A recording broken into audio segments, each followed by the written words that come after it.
chip on my shoulder. And one message we've been preaching since the beginning of the week is just do your job. So just going out, doing all those things, and I think we'll come out with the win and come out with the opportunity we were looking for. How do you personally get off to a fast start and get in a rhythm?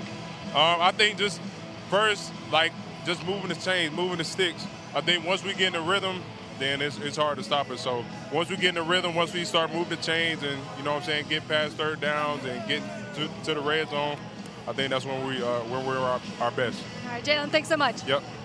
6'4", 222-pounder. He can throw it through a brick wall. And Jalen McClendon, it is the UFL. That means we're talking about betting trends and some of the different point spreads that are out there. And right now, America is on the Brahmas off their first win, -2.5, Roddy. They're not the only one on the Brahmas, as we'll see in a little bit. The other interesting one, 91% of the money on the over, 38.5. We saw an over hit.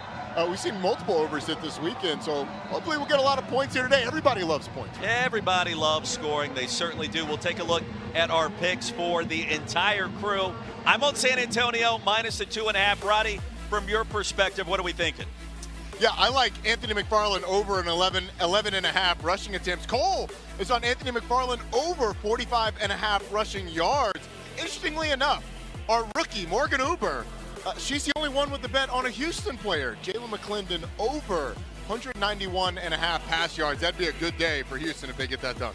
Look at our best bets of the day. We are set, ready to go inside the Alamo Dome. And the Brahmas making their home debut. Remember, this was the same facility that hosted the Final Four, the national championship in men's basketball earlier this month. And a good, energetic crowd on hand for Week 5 in the UFL. There is Phillips. Sean Corbin back deep to receive. As Chris Blewett kicks it off into the landing zone. Week 5, final game. The halfway point of the UFL season underway. Phillips going to be upended short of the 25. And the Brahmas will take over there after a 15-yard return. And here is the return of Kellen Mond, who tweeted this week, it's the return to San Antonio. It's his hometown. And you go back, we talked to him pregame, Roddy. He last appeared in this facility 2014, starting quarterback for Reagan High School in the playoffs. And a touchdown victory. Second round over Stevens. He's excited, we're excited. And away go the Brahmas in search of their second win. Ready to go. Brand new head coach, Peyton Pardee, offensive play caller. Pressure on Mond, he's going to be dropped all the way back at the 16-yard line. And Bauer greeted him brutally in a loss of 9. It's really caused by the coverage. Here on the left side, you can see Deshaun Bauer just keeps working and working. But the coverage down the field is what forces Kellen Mond to hold on to the football and gets the sack. Celtics on one, ready?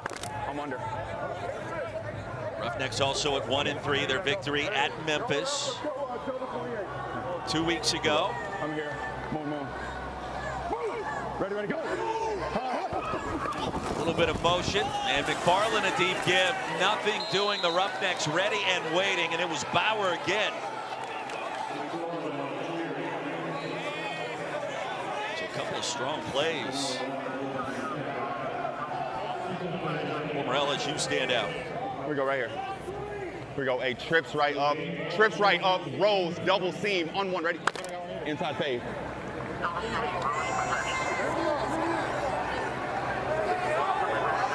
Heard him telling Anthony McFarland up top, inside fade. Ready, go. This big tight end in the slot opposite on third down. Mond will buy a little bit of time, surveys, pressure, and a dangerous toss nearly picked off. The boundary. And how about a 3-and-out force by this Roughnecks defense? The pressure coming from Elder.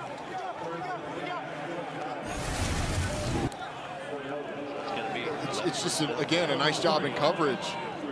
The late rush forces Kellen Mond out of the pocket, but down the field, there's nowhere to go with the football. Cam Elder does a nice job of breaking on the ball, trying to get into Alizé Mack as tight end on the sideline. Roughnecks with a statement on this opening possession. Head coach C.J. Johnson, defensive coordinator Chris Wilson. Wing gets it away. Justin Hall watches it bounce. Outstanding starting field position for the Roughnecks. Punt of 42, nothing on the return.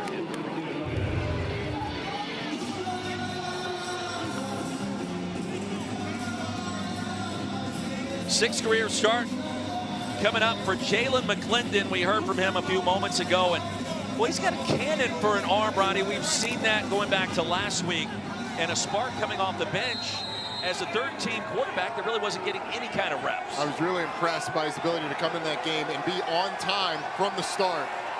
First snap he took. McClendon on the swing into the flats, and a nice gain on first down. It goes to Justin Hall. Into plus territory already. An 8-yard pickup. Just playing the numbers game early on. How many guys do you have lined up over the 3 receivers that we have out wide? And 2 defenders close to the line of scrimmage, 1 back deep. You just toss it out to Justin Hall, guy who they love to get the ball in his hands early and often. London and stops Baylor, NC State through various spring leagues over the years. And a handoff to White. He'll spring it loose to the 35. Quandre White picks up 13. Watch this block by the left guard, Avery Ginnessy. Does a really nice job of washing the defensive tackle down and giving Quandre White someplace to cut back on. It's a really nice job by the offensive lineman to make it a big hole. McClendon, he was stripped of the football. He picks it up. A heads-up play for the Roughnecks quarterback in his first start. The fumble was forced by Kobe Jones. That's going to be a loss of 5. Kobe Jones is coming off the right side. He can't quite get to the quarterback, but as he's going by, he swipes at the football. That's something that Jalen McClendon, you don't deal with that a lot in practice. Guys aren't swiping at the hands of the quarterback, so that ball security in the pocket, something he's going to have to pay special attention to now that we're getting live reps. Wasn't an issue for him a week ago when he came in. Loss of 4 on the play, 2nd down and 14. They'll test the middle of that line with a penalty marker down, and White's going to pick up a couple. Offside. 5-2. They line up in the neutral zone. Replay 2nd down.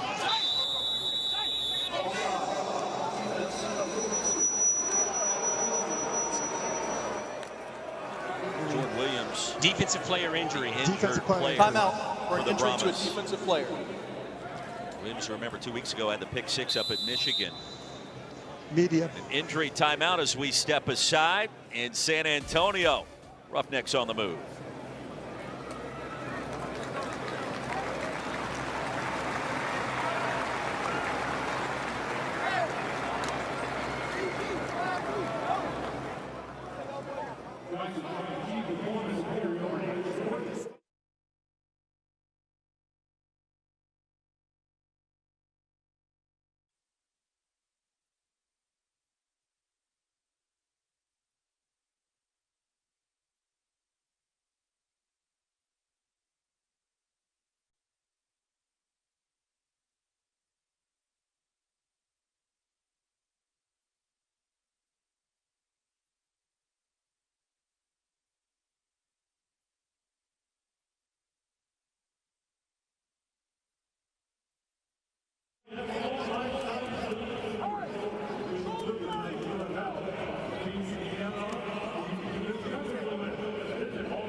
red hat. Don't forget, Week 6 of the UFL starts Friday. Arlington and St. Louis from the Dome at 8 Eastern on Fox. Then Saturday on ABC, Memphis and Houston meet at noon. Sunday at noon, DC battles Michigan on ESPN2. And also on Sunday at 4 o'clock on Fox. San Antonio, the Brahmas, head to Birmingham to wrap up the weekend. Roddy Cole and Morgan, I am Roy Philpott, and the Roughnecks a second down and long. First start of the season for Jalen McClendon. He's at Baylor and NC State. Shotgun look as he fires another strike. And Justin Hall tiptoeing down the sidelines in a nice game. McClendon, we talked about the arm strength. It looks pretty good again. Yeah, that's the thing that stands out as soon as you see him throw the ball. And again, his ability to be on time, despite not getting a ton of reps. He was the third quarterback 2 weeks ago. The backup last week coming into the game. You don't get a ton of reps when you're in those positions, but his ability to deliver the ball on time has been impressive. A lot of empty here early too, Rodney. I wonder if that's causing problems. Give to White. Short game back to the line, maybe a half yard. Devontae Beckett with a tackle. Huddle, huddle, huddle.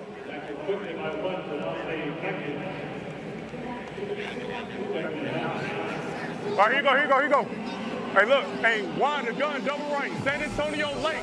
All right, January, ready. 1, 2 it. Offensive coordinator Eric Price told us this week he wants to push the ball down the field more in this game. And he blamed himself for not doing it in previous weeks. He's thinking about it here, and instead a off-platform delivery to the 20. It goes to Peterson, and Phillips shoves him down and out of bounds. It's not often you see a quarterback throw a quick out into a rolled corner, but Jalen McClendon took a step, saw that corner there, hesitated for a second, and then decided, I can put the ball in there, and then slings it to set up third and medium. Denver. Green, ready. Feisty crowd. All right, solid wood. 3rd and 5. Hey, let's go.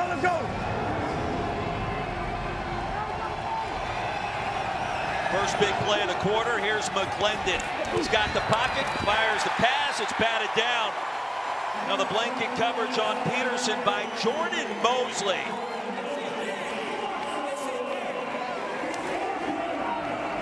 It's an excellent job in man coverage. Safety on the tight end. Jordan Mosley anticipates where Josh Peterson's going to go, breaks under the football, and ends up knocking it down to force a field goal attempt. Chris Blewett, the veteran place kicker, 29 years old, starred at Pittsburgh for our good friend Pat Narduzzi. 12 comes in. 12 players in formation. That's going to result in a first down. Go Troy, we're going to need a game ball. Wow. 12 players on the field. Give me a game ball. 5-yard penalty. Results. Costly mistake by the Brahmas. I mean, costly is probably an understatement. Could be catastrophic. It's in a touchdown. You had a field goal attempt and a pure administration mistake, sending 12 guys on the field. It's on everybody. Peyton Pardee was the special teams coordinator. Still handles a lot of those duties. But obviously, as a head coach, you're not there counting helmets when guys run on the field. Yeah. We're good. They miscounted. Okay. A miscount on the extra man on the field. That's a first in the UFL history. I'm just glad they came together. And please reset the play clock to 10 seconds. We got the socks off and could use our toes. We figured it out. Got those puppies organized, as they like to say, in a building like this a few weeks ago. Special teams coordinator Peyton Pardee doing a great job again. 38-yard attempt. Here's Blewett, and Blewett, plenty of leg strength, bangs it through the uprights. Right down the middle, 3-0. Roughnecks out in front. And McClendon, guys, I thought he looked pretty smooth on that first drive and his first time as a starter. Yeah, I thought he did too. We didn't see the shot down the field. We did see some pressure. He did have the ball security mistake, and that's what they're going to talk to him about going back to the sideline. If we got Ohio.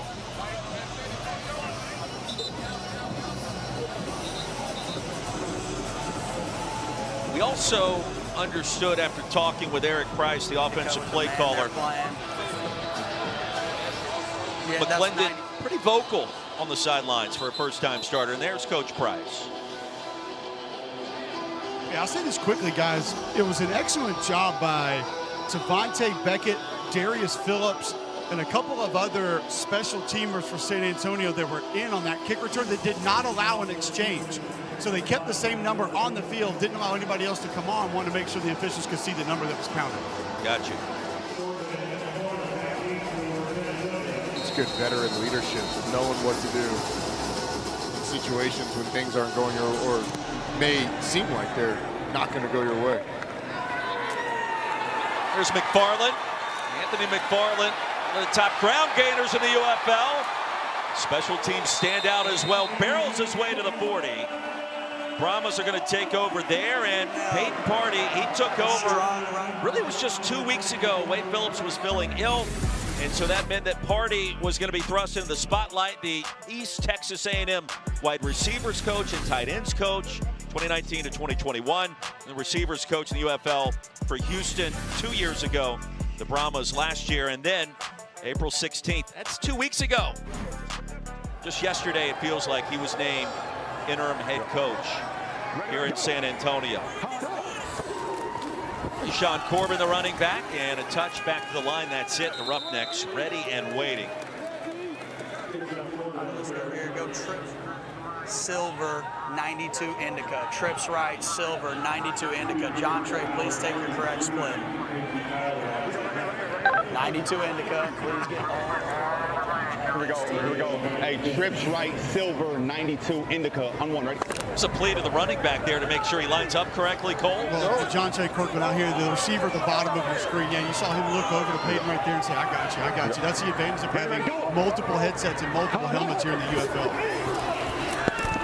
Kellen Mond under duress, fires it underneath, and Kirkland broke a tackle, couldn't do it twice. Good gain on second down. That's why they wanted that split. Kellen Mond took a big hit from Marvin Moody. Got a player down on the defensive side of the ball. Looks like it's Armani Marsh. In pain on 3rd down and 8.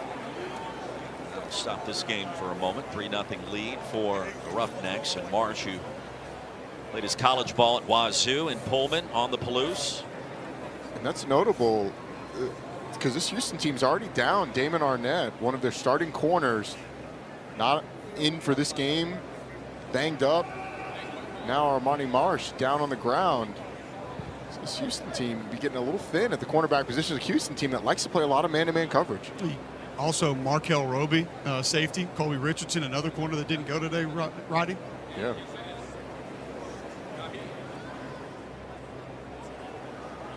And we welcome those now tuning in on ESPN here in San Antonio, Texas.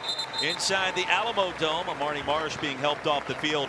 The Houston Roughnecks, who jumped out to an early 3-0 advantage.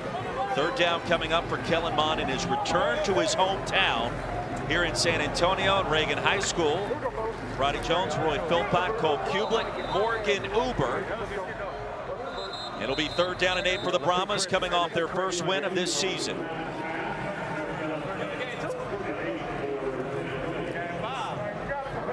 Roughnecks went straight down the field on their opening possession after forcing a 3-and-out. Jalen McClendon, his first start this spring. Hey, Trey right, flip red, check slow, 7, wide shallow, on one, ready? Halfway through our first quarter.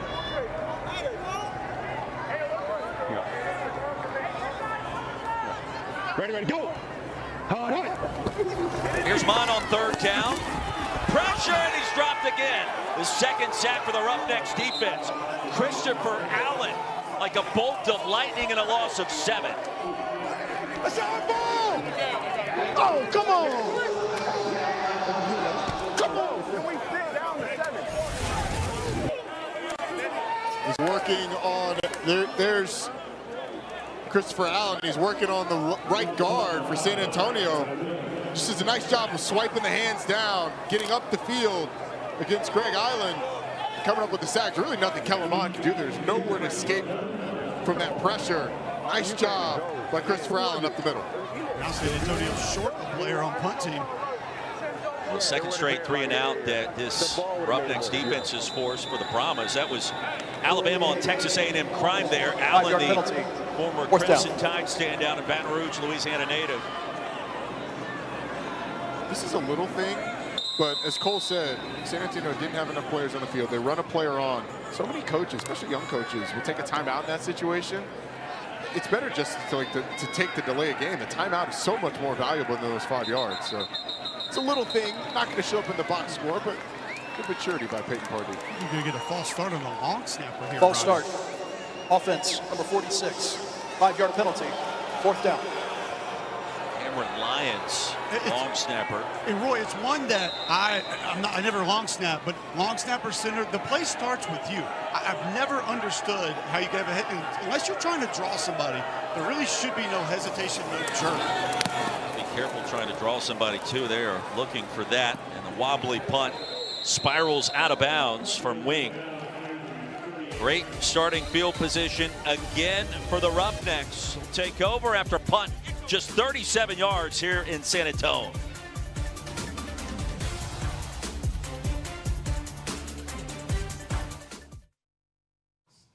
Hey, I don't know if you guys want to. This is Adam, right? But that's similar. Dean, can you hear us okay here in San Antonio? Yeah, I can hear you. Can you hear me? Got you loud and clear, buddy. Appreciate you as always. Awesome. You got it. Enjoyed the video this week, too. Did a great job explaining all the stuff. Oh, good. Great.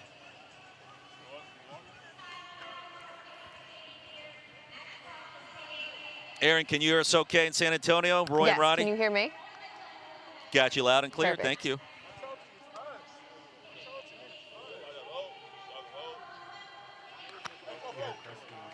I don't hear Chris at all. No, she's not hearing The you. Brahmas -2.5.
UFL is brought to you by Progressive. Protect your auto, home, and business today at Progressive.com. The Fiesta underway in San Antonio.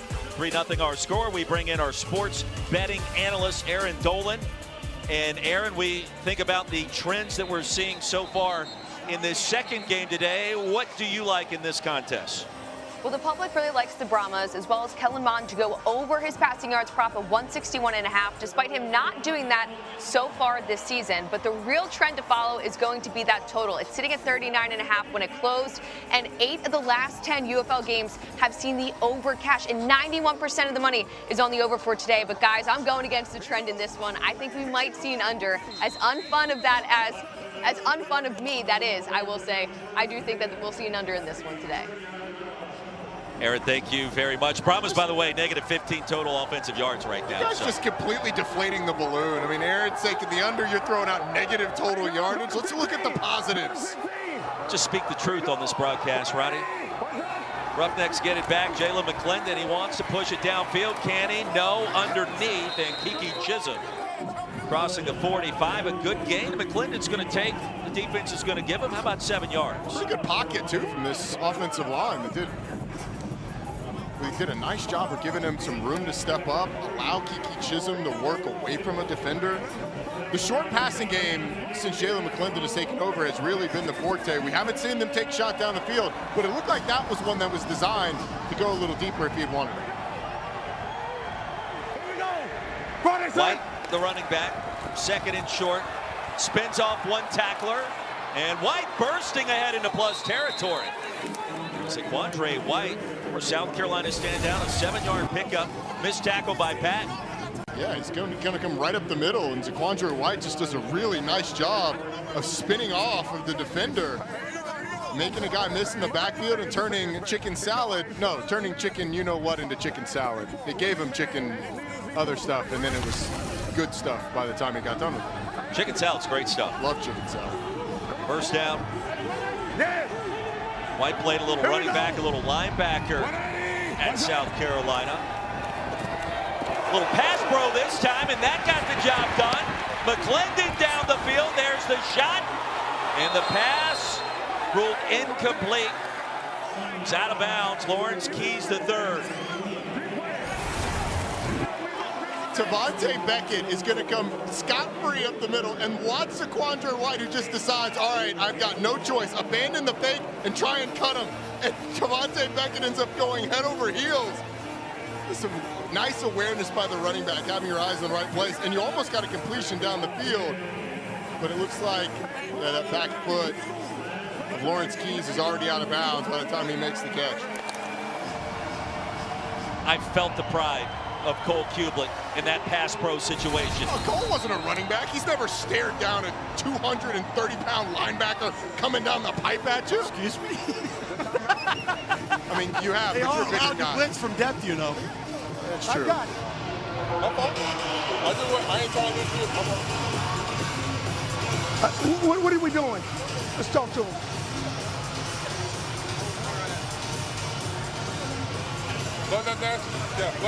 You staying with it? Yeah, it's the naked left still. Walk corner. Naked left, walk corner. Yep, we're staying with it. Go. That was an interesting conversation because the head coach of the Roughnecks, C.J. Johnson, wanted to confirm he's going to stay with the play, and he almost asked McClendon if that's what he wanted to do. You got to make sure your quarterback's comfortable with it, and it did. It did sound like Jalen McClendon. It's going to be the same thing. All right, hey, flood left narrative. Z-Boo, fake 38. Naked You left, remember walk corner. Cole's a little cranky today, so we got to make sure that we're tossing him softballs and we get him involved after sitting on an airplane for 15 hours yesterday to get here. This may be your shot, Roy. We're going to get a naked boot to the left and the tight end on a corner. Keys went in motion. There it is. The dump off, beautifully executed with a jump pass. Peterson rumbling inside the 30. And a big pass play, give him 19. So you're going to get a corner from the tight end, Jacorius Spivey, and then a little, after blocking down, Josh Peterson's going to leak out, but watch that corner route. He's got Spivey on it right now. Just throw it up to him out there wide. I mean, all this room down there near the numbers. It ends up being a nice chunk game, but Spivey was open if Jalen McClendon had cut it loose down the field. Fake it to White, quick strike, the delivery, and the pass is caught tumbling out is Peterson again. Gain of 4. And McClendon looking crispy right out of the gate in his first start. You're buying Jalen McClendon. I asked you that question during the break, and you said you're kind of waiting and seeing on this thing. I think it's fair to early in a game, but he is really coming into his own. Hey guys, I bought him from the beginning. Just remember that with my bet. I took him over on his passing yards. Morgan Uber from the Raptors for 3. Dunked all over you in the home of the Final Four. That was an all-net delivery, and the pass incomplete. It'll be third down, looking for Kiki Chisholm. No, we can lock it. Yeah. Hey, Rover.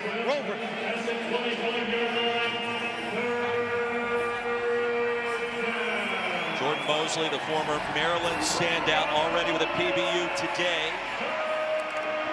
Let's keep in mind, guys, you got Zach Banner going from right tackle to left tackle, and Samuel Jackson bumping out from guard to the right tackle spot here.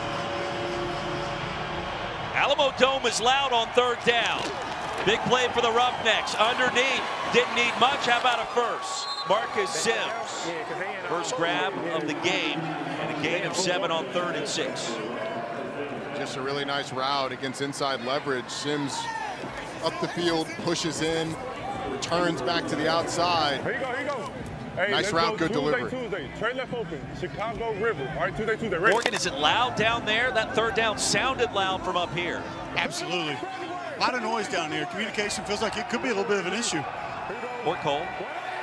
Yeah, guys, I totally agree. It is pretty loud. Swing pass, Justin Hall. And the horizontal passing game on full display. Jordan Mosley a tackle. Hall's going to be close to another first down for the Roughnecks. Houston got away with one there and missed a false start against Justin Hall. His whole, both legs, front leg and back leg, buckled before that snap. Fishers didn't call it, and they ended up getting a nice game. This Houston offense has really felt in rhythm. San Antonio has not been able to get them out of it. 15 bucks. Hey, I'm unlocking. Here you go. Clinton seeing the bulk of the action last week in the loss against Birmingham, but played well in the process. White, a jump cut, stutter step, and a first down. It'll be 1st and goal.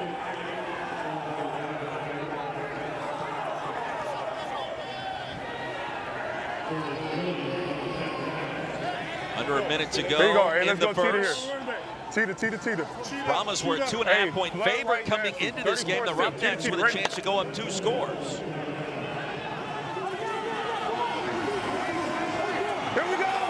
Quantre White, linebacker, running back, pass pro specialist. The snap came in low. Clinton just falls on top of it. Lonnie Phelps is right there in the backfield at the same time. And you can hear Jalen McClendon in the huddle said, let's go cheetah here. That's a quick snap. It's either on first sound. Hey, Z the gun, Trey Wright. Doesn't go through the whole cadence, Monday, but McClendon looked like he got out of the center, out from behind the center a little early, causing that fumbled snap. First quarter in the books, and a surprise in San Antonio. The Roughnecks coming in and on the move again already with a 3-point lead. It'll be 2nd and goal to begin our second quarter after this.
Hey, don't forget, coming up as soon as we are done in San Antonio, the friendly confines, Wrigley Field, Bryce Harper and the Phillies take on the Cubs.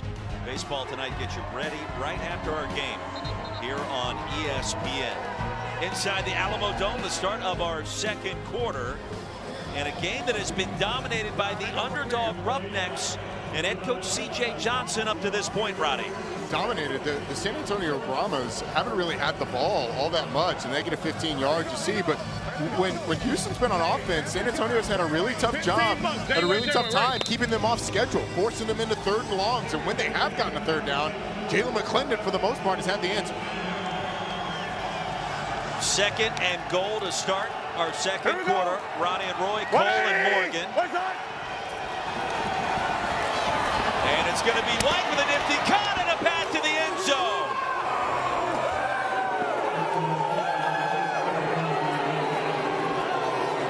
Second touchdown of the season, this one from 6 yards out. C.J. Johnson wants to go for one, and it's 9-0 Roughnecks. I mean, Kobe Jones comes off the edge, and Zaquandre White just puts him in the matrix. Lets him know that he's the one. And then how about the block by Jalen McClendon? Yes, sir. Getting his body in the way, getting low, absorb the hit. Love it when a quarterback throws the block, Cole. This conversion attempt is brought to you by Ortho Home Defense. There was a glitch in the matrix on that touchdown march. And the 1-point opportunity can go for 1, 2, or 3. This one from the 2, and McClendon, the sidearm strike, and it's incomplete. Blanket coverage on Emmanuel Butler, and the Brahmas at least forced to stand there in a little extracurricular activity. 9-0 Houston.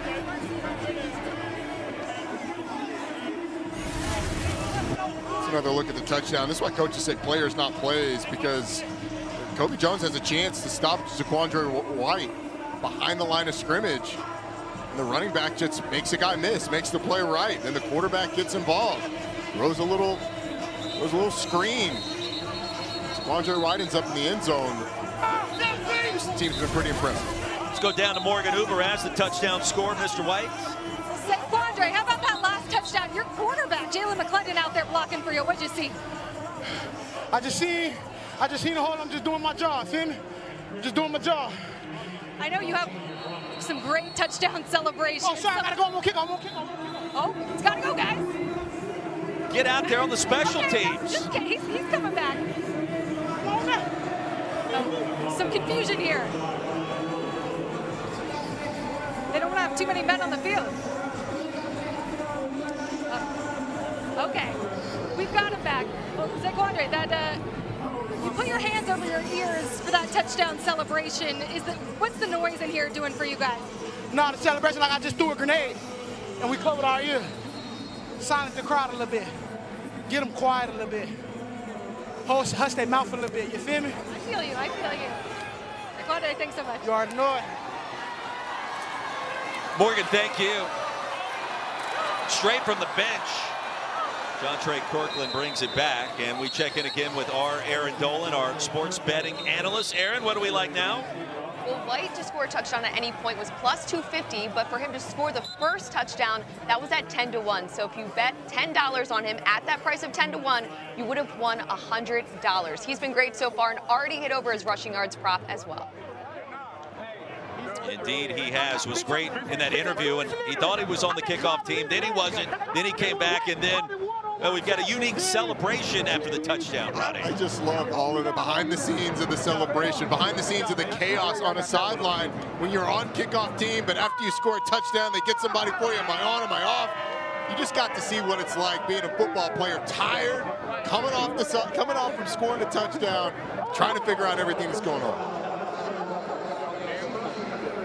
Meanwhile, a personal foul penalty called on the Brahmas during that exchange. And a bad start was just made a little bit worse without a first down and negative 15 total offensive yards. Kirkland picks up the infraction, and Peyton Pardee didn't like any of that. Can I speak to him?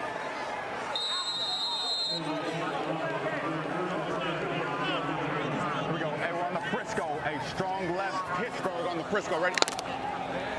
No. Oh, yeah, you got a jab. Ready, go! On the handoff, and McFarland through the line of scrimmage to the 25. And the tackle by Marvin Moody Jr. after a gain of 6. Red F shoot, Y stick. Trips right, firm. Red F shoot, Y stick.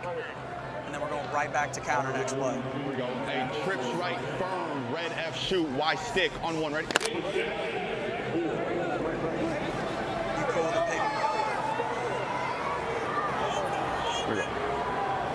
Brahmas without a first down. They'll try to change that here. It'll be Bond, the tight end, and they will. Stilianos picks up the first down. The Brahmas begin their drive now. Ace right, Pittsburgh yo-yo. So you can hear on the play call before from Peyton Pardee, when he called that Y stick, he said we're going right back to counter after this. Same run scheme as the first play of the drive. Expect a counter play. Question is, which side are they going to run it to? Well, we've seen some unique looks blocking up front. When San Antonio runs the counter, case in point, McFarland. And their second first down comes on the longest play from scrimmage at 25. So this is one of the unique looks. You're going to get the guard pulling backside and then a fake pull by the tight end, and he comes up and blocks, making it a counter to the H side, a GH counter to that H side, and they execute it really well. Nicely blocked, and Anthony McFarland with a big game. Just stealing the eyes of that defense in multiple ways. That tight end could have been coming flat across on the split zone look. Could have been a backside puller where you're going to go counter the opposite direction. Very difficult to read some of the run schemes that Peyton Pardee and his staff putting in. Kidding. And they've done this in a bunch of different ways, Cole, and they'll do it same side as the back, opposite side as the back, trying to break tendencies. Is Peyton Pardee. It's an excellent point by you. It's great to watch you guys and listen to you guys talk to Peyton Pardee pregame on the field about the different schemes being utilized. Blocking in the counter. Learned a little bit there. Here's Harris's first catch. The massive target shoved out of bounds near the red zone with a penalty marker down to the 43.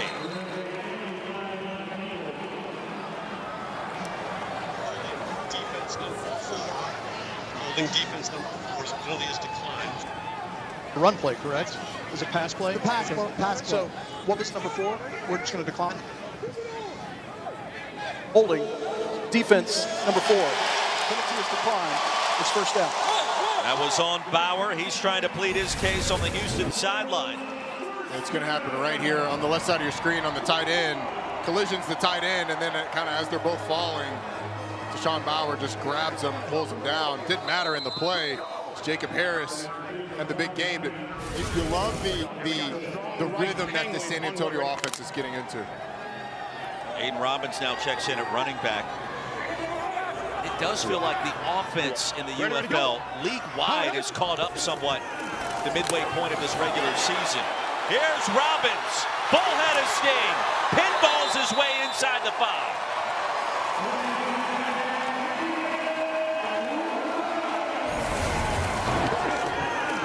This is traditional counter. Get the running back in the H on the same side, guard pulling, H back pulling.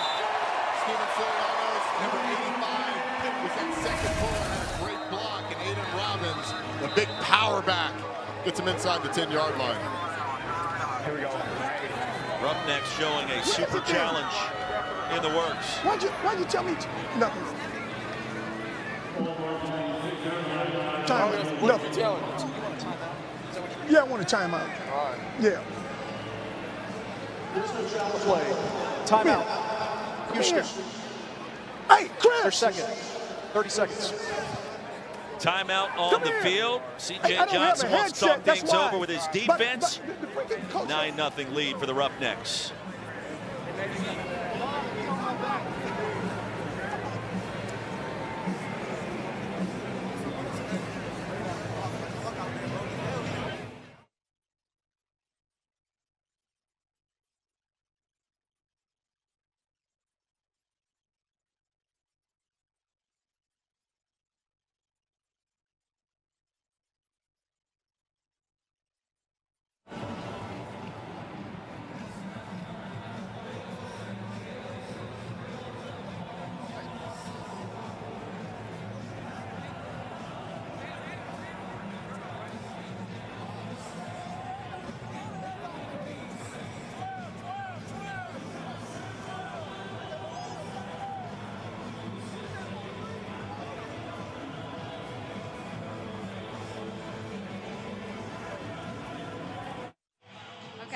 That was a hell of a block by Stylianos. Coach, what just happened there with that sequence? Well, I had to call a timeout because my defensive coordinator didn't have, his headset went out. And so I had to get a timeout, and I was so far away, I had to throw my flag to get him to stop the play. Thanks, Coach. Timeout.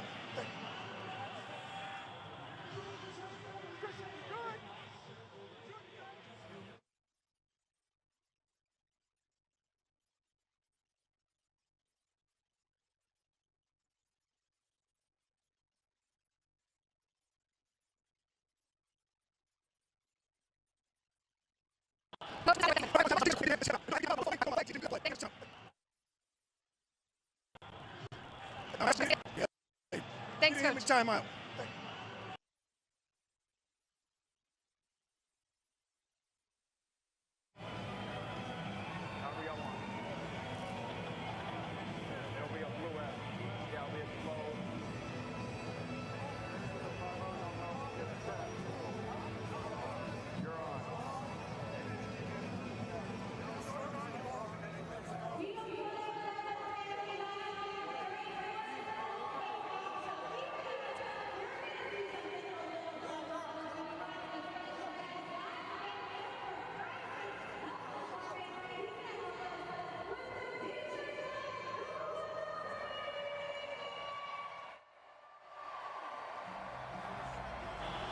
Coach, what just happened there with that sequence? Well, I had to call a timeout because my defensive coordinator didn't have, his headset went out. And so I had to get a timeout, and I was so far away, I had to throw my flag to get him to stop the play. Thanks, Coach. Timeout. I mean, that's one way to do it for Coach Johnson. The play stopped. The red challenge flag, the super challenge was out. Chris Wilson was working on the headset. And the Brahmas have it now 1st and goal after a gain of 15 by Aiden Robbins. And a diamond formation. San Antonio 75 yards on this drive. They had -15 before this possession began. Undoubtedly a very slow start. Mond, short, and he had his guy. In the flats, it was Mack.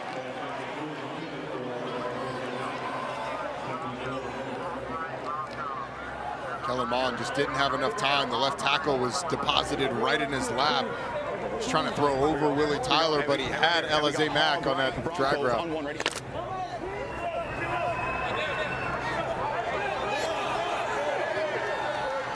Mond, the standout at Texas A&M. Still wants a shot in the NFL. A little bit of movement up front. Here comes the marker. False start. Offense, number 88. 5-yard penalty. It's 2nd down. And that was on Mack, so he's open for a touchdown a moment ago and then jumped the gun that time, the ensuing play.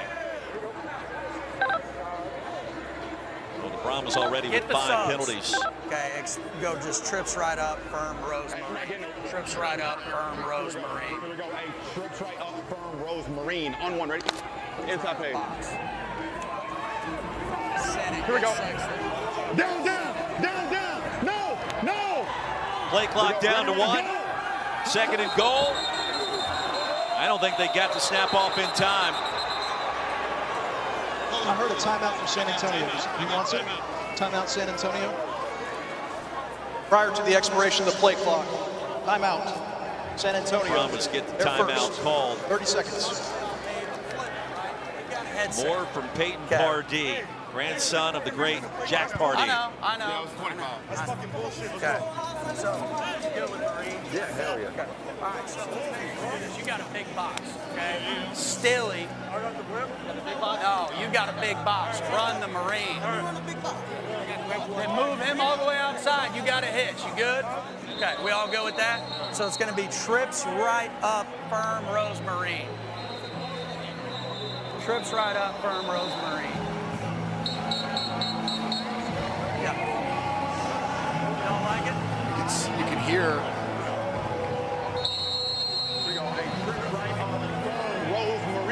You hear all the conversation. It looks like they're trying to design something up for Matthew Sexton. It's going to be the 3rd man from the top up here, but they shuffled around the positions. Mond under duress underneath, and Sexton is incomplete at the 5. And the pressure coming hot and heavy with Marvin Moody Jr. Well, it's an empty formation, which means there's no running back to pick up the linebacker blitzing. And it ends up right on the side of Kellen Mond. It's a good design blitz. Blitzing from the second level, Marvin Moody gets in the face, and there's no time to get that route to Matthew Sexton, or get to the Matthew Sexton route, who was running a little whip route in and then out. Now it sets up a 3rd and long. Yeah, 5 down on that one too. Dropped one and then pressured one, so a tough pickup there for that San Antonio offensive line. Ready, go. And it was 1st and goal from the 5, now 3rd and goal from the 12. More laundry. Offense. Let's go. We got to get in and out of this faster. Okay, we got to get in and out of this faster. I know. H mode to trio right. Red F swing, 92 wheel. H mode to trio right. Red F swing, 92 wheel. Here we go. A H mode to red. Chill. A F. H mode to trips right. Red F swing, 92 wheel. On 1, ready. Red F. 7 penalties on the Brahmas. Honeymoon's going to be over quick before the wedding unless San Antonio starts playing a little crispier here, and it's not going to happen. Intercepted. The route was read beautifully. And it was Elder with the pick. What we got? 11.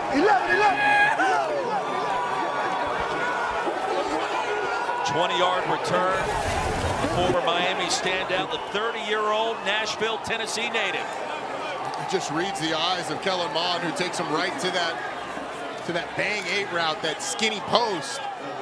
It's the right coverage to throw it against, but Kellen Mond just stares it down, moves Cornelder right into the throwing lane in a big play again for Houston. San Antonio had points on the board, had the opportunity to kick a short field goal, but the interception keeps it blank.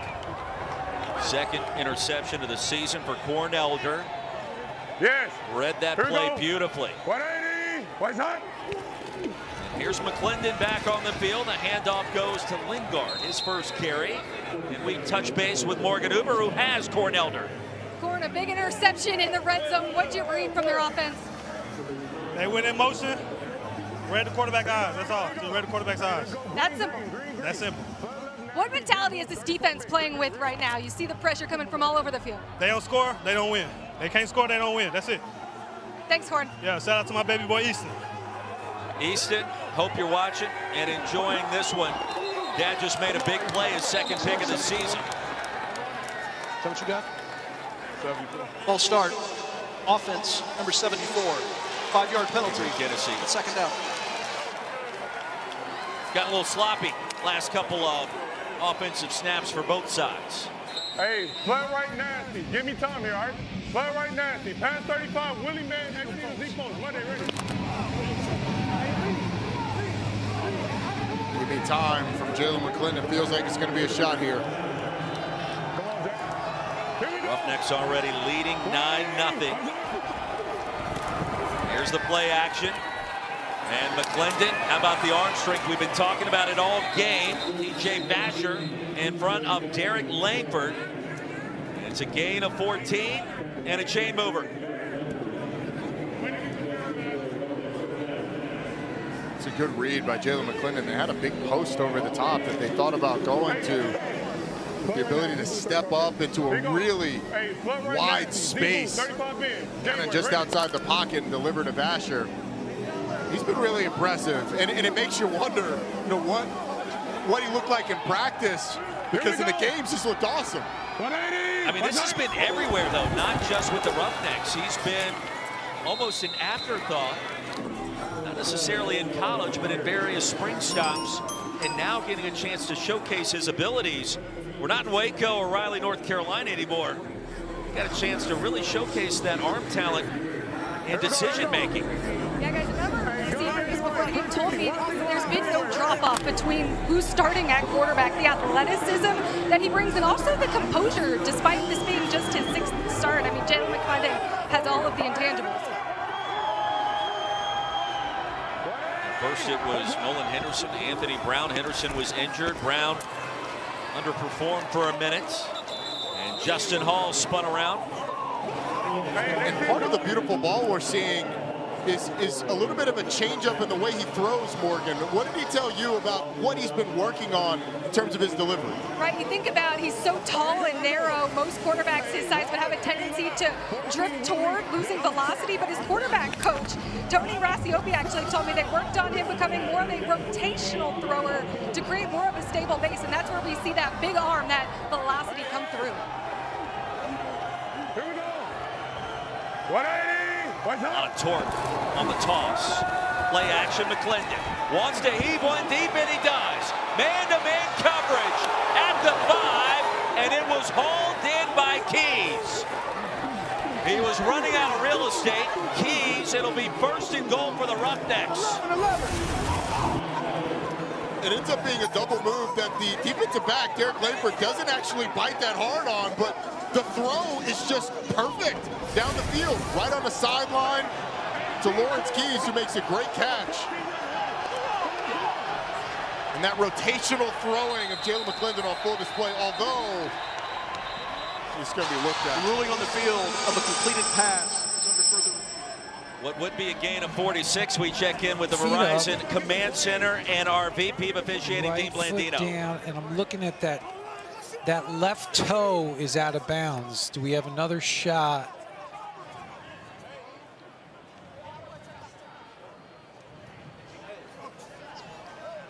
Correct. We're looking at it. I'm going to go to Skycam here.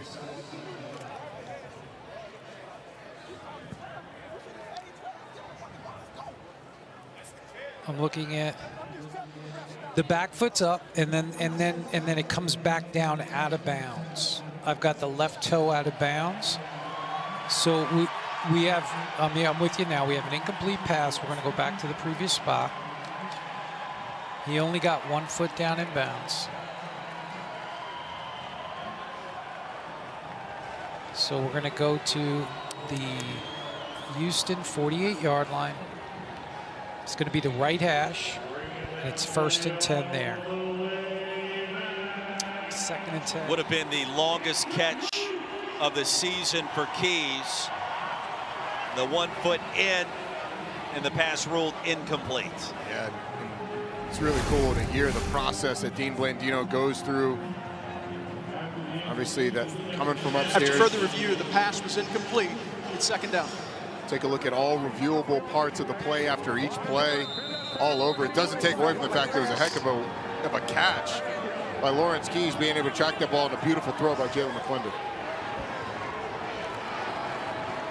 So instead of 1st and goal at the 5, 2nd and 10 from the 48. And the handoff to Merritt, who's healthy. Dean, my question is, why did you decide to review that last sequence? Well, obviously it was a big play, a big gain for Houston, and we were looking to see if he got both feet down. Great effort. We had control with 1 foot down, and that 2nd foot just hit out of bounds, and so we made it incomplete. And that's the command center's responsibility. All reviewable aspects, catch, no catch, goal line, line to gain. That's on us. And coach can just throw the challenge flag when he wants a timeout, you know, just to do that. We'll look at the other stuff. Yes, indeed. On 3rd down, McClendon's going to buy some time, a little bit more. Diving ahead forwards. And he's going to be marked just short of the line to gain. It'll be 4th and less than a yard, according to the initial indication. I felt like he was, on by the naked eye, that it was a little closer. I thought he got it. But a nice job of scrambling by Jalen McClendon, getting up the field. No, it's a good spot. And a look at our true line. He was short by 36 inches. That's 1 yard, Roy. Exactly. Lingard, the running back. Timeout. Roughnecks want to go for it, and the play clock winding down. C.J. Johnson. Timeout. Houston, their 3rd and final. Final timeout. 30 seconds. Houston's last time out. They're also not able to super challenge now.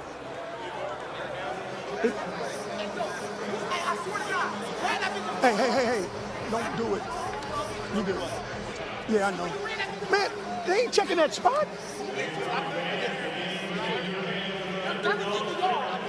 Let's go. Let's go. Punch it. Same way you just had the other 2 ones. Punch that. Punch that. Go. Tell him, EP. EP, tell him.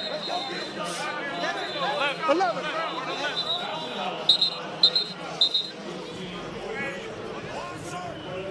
Play call coming in from Eric Price. Johnson back to the sidelines. 4th and 1. After the timeout, the Roughnecks out of timeouts the rest of this half. From the Brahmas 43.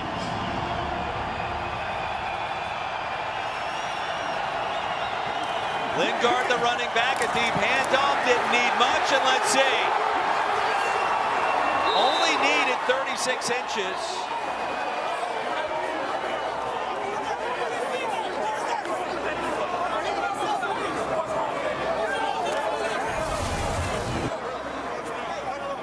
I'll tell you what, from the secondary, Henry Black came down like an absolute man on a mission. So it looked like Lorenzo Lingard was going to get there pretty easily. But the velocity that Henry Black hit him with was enough to basically halt any forward momentum and force this measurement. 4:35 to go in our first half. And a big moment for both sides in a game that has been dominated by Houston. First down. Let's go. Look at True Line. By the nose of the ball, it is a first down. Wow. The literal nose. And to think, in some places we still bring out the chains and use an index card to see if we've passed the last link of the chain. That was a link of the chain. That was less than a link of the chain. I would agree. First down, Roughnecks. But the technology, the access on display in this first half has been sensational. UFL is living in 2050. Here we go. 180. What's that? And beyond. Barrett, the running back. Lawrence Keys gets it. On the quick toss backwards. Keys is going to race for a first down. And a 12-yard gain ahead to the 30. Watch the puller coming around. You got Josh Peterson, the tight end, getting out in front. Throwing blocks, looking for a block to throw. Nicely designed play. Good time on the call, too. The play call, the pitch could have gone to one of 2 players, both moving in different directions. And confusion results in a gain of 12. Jordan Williams back on the field. He brings down McClendon after a 2-yard gain. Williams required a little help earlier in the first quarter. Good to see him back out there. He's a big part of that defense in the middle. All right, 14 bucket left. January, ready? Houston doing a nice job of holding on the football. They've dominated time of possession, and they may keep the ball. They can run out the majority of the rest of the half. 11th play of the drive here with a play clock under 5. Here's Lingard. 25, and that's it. It'll be 3rd down from there after a 3-yard gain.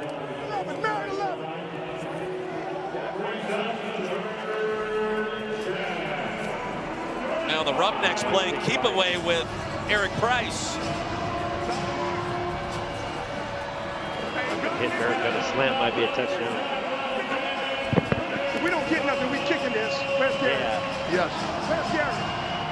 2:37. 3rd and 5. Right in.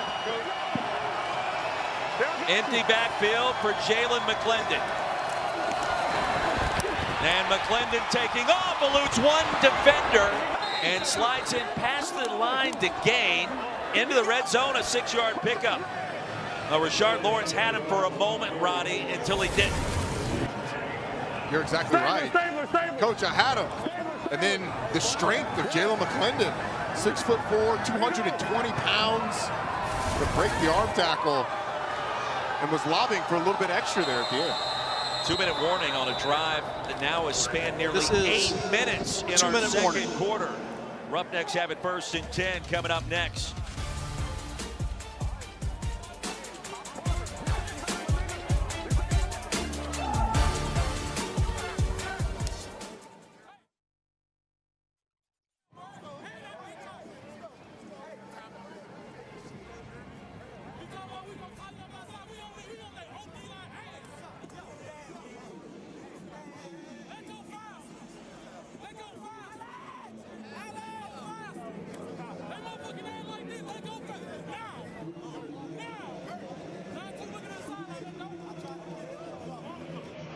even just going to Nebraska, regular Nebraska, how we did last week, instead of not showing the F Nebraska. I think even regular Nebraska is good.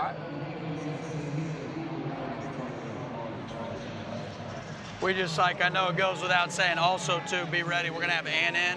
We could go red up, move, win, hoss. You know what I'm saying? So, point of emphasis for this drive. I know can't take sacks, get the ball out, win it out. You don't like it, throw it away. Let's make good decisions with it. Let's be ready to roll. You good? Okay. We had NASCAR a while ago. It was called. I know. I fucked up. Okay. The tight end was asking. Yep.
We've got a Stanley Cup playoffs doubleheader tomorrow night on ESPN as the first round continues. Game 4, Lightning and Panthers at 7 Eastern, followed by Game 5, the Avalanche and the Stars at 9:30. Both games on ESPN. Also on the app back in San Antonio, Roddy Jones, Roy Philpott, Cole Kublik, Morgan Uber. Morgan, Harry had some great hockey picks for us last week. Who do you like? Guys, to be honest, I don't know. I'll let Harry take that one, but I will say I think between the bets, I've got the better. I'm trying to help him out here and increase his numbers on the football side of things, so I'll let him be the hockey expert. How about that? Morgan on the spot. Well played as Lingard goes straight ahead. He'll pick up 2. I stay in my lane.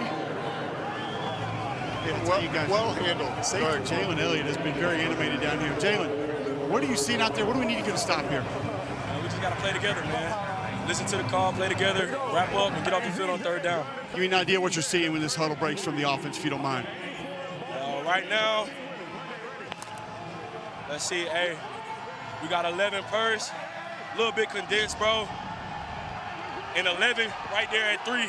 We thinking he hot right now. Some type of RPO. Good stuff there after 8 straight runs. A pass into the flats. It'll be 1st down and goal, and that pass complete to Hall. Both feet were inbounds in a gain of 12. Jalen Elliott identified the right man. It ended up being a little wheel route to Justin Hall. He was all over it, though, on the formation, and they made it look like it was going to be some sort of RPO towards the sideline that just turns up a really nice back shoulder throw. And a really nice job of Cole getting a little insight before the play. And right now, guys, the Roughnecks content to allow this clock to continue to wind down. Brahmas with 2 timeouts. You would think they want to utilize one here. 2nd and goal coming up. Try to get the football back at the end of the half. A loss of 1. And the TFL by Jacob Sykes. And they didn't take one. I'm not sure why. If you're San Antonio, you wouldn't take one. Now, Houston's going to be able to run out the rest of the half. You're not even going to see the ball.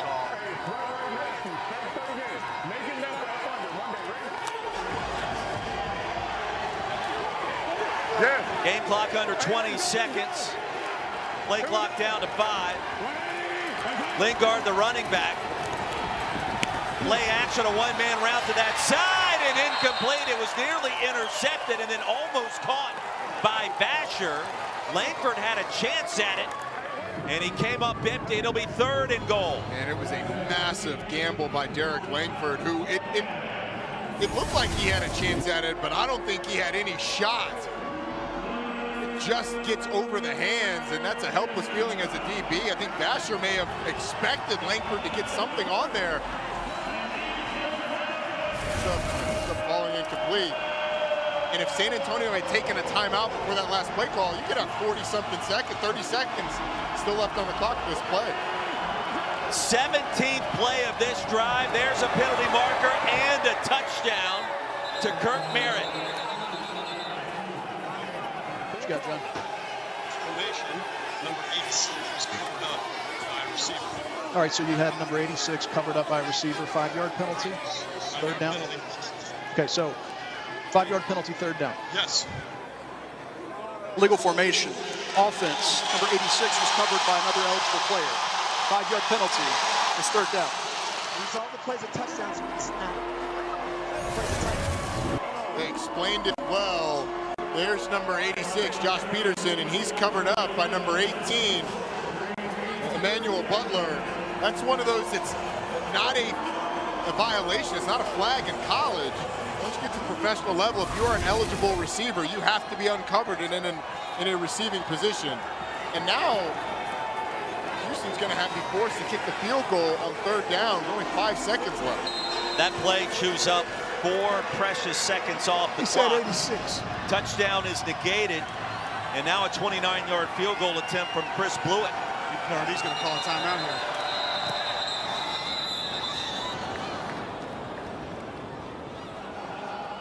San Antonio. There's a timeout call. 30 we seconds. step aside in San Antonio. 9-0 Roughnecks at the end of the half.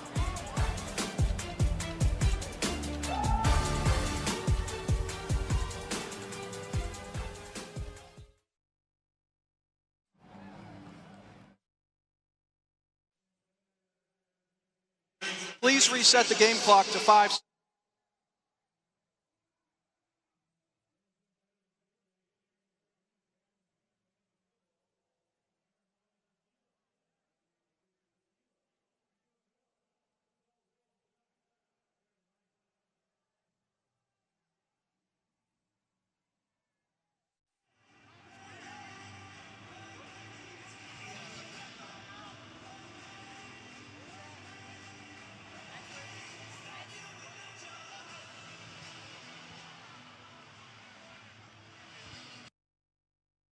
Oh my God.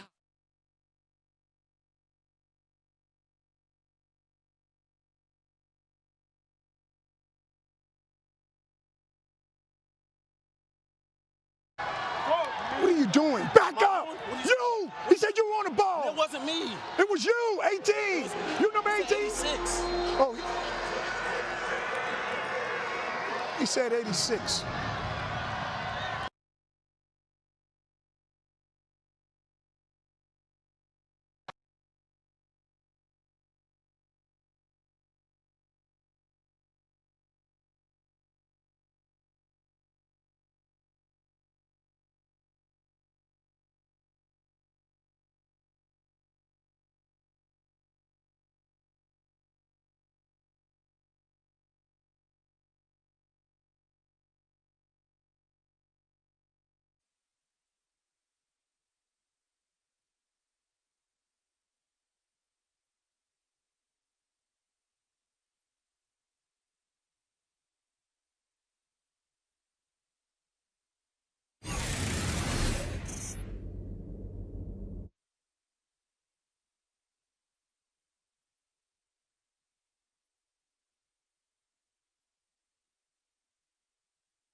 Roughnecks head coach C.J. Johnson moments ago after the costly penalty. What are you doing? Back up! You! He said you were on the ball. It wasn't me. It was you, 18. You number 18? 86. Oh. He said 86. You love the access. You do, and you love the player saying, it wasn't me. It absolutely was you. Unless Josh Peterson was supposed to be off the ball.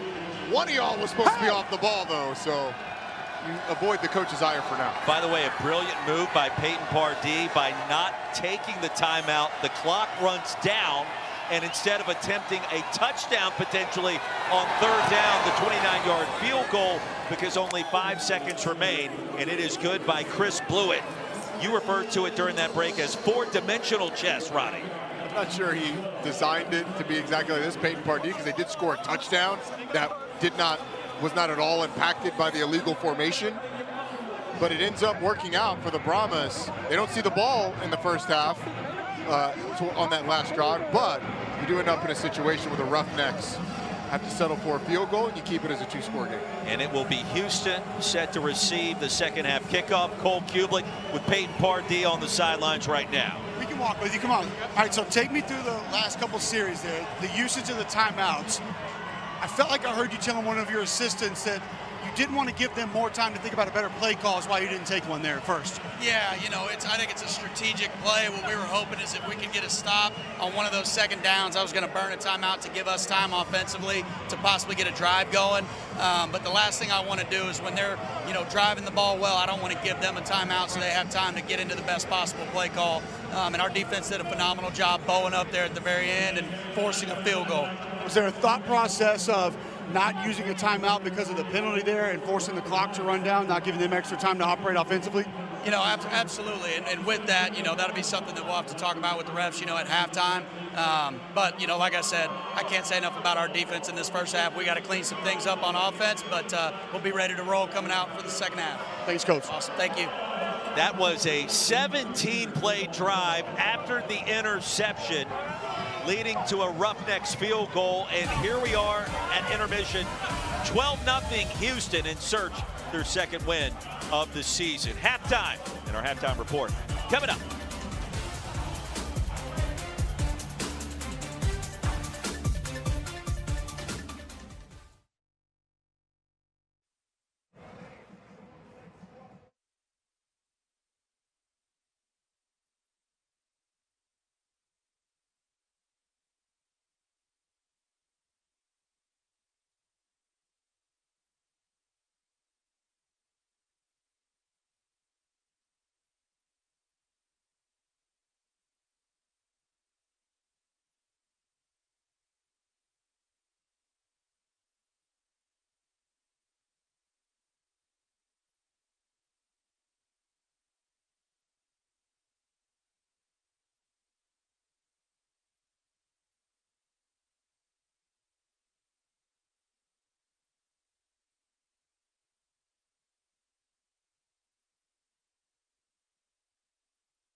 Welcome back to the Alamo City, the Riverwalk. What a great afternoon in San Antonio. Halftime continues. The Roughnecks and the Brahmas in their first home game. Roddy Jones, Roy Philpott. We love the access of the UFL. It is unprecedented, and it's always a great time. It is, and you never know what you're going to hear in the heat of the battle with these guys going back and forth. We stick microphones in their faces, and it makes for some great moments. And also, the behind-the-scenes that we get to always provides some really interesting stuff. Let's take a look back and listen to the best sights and sounds of Week 4.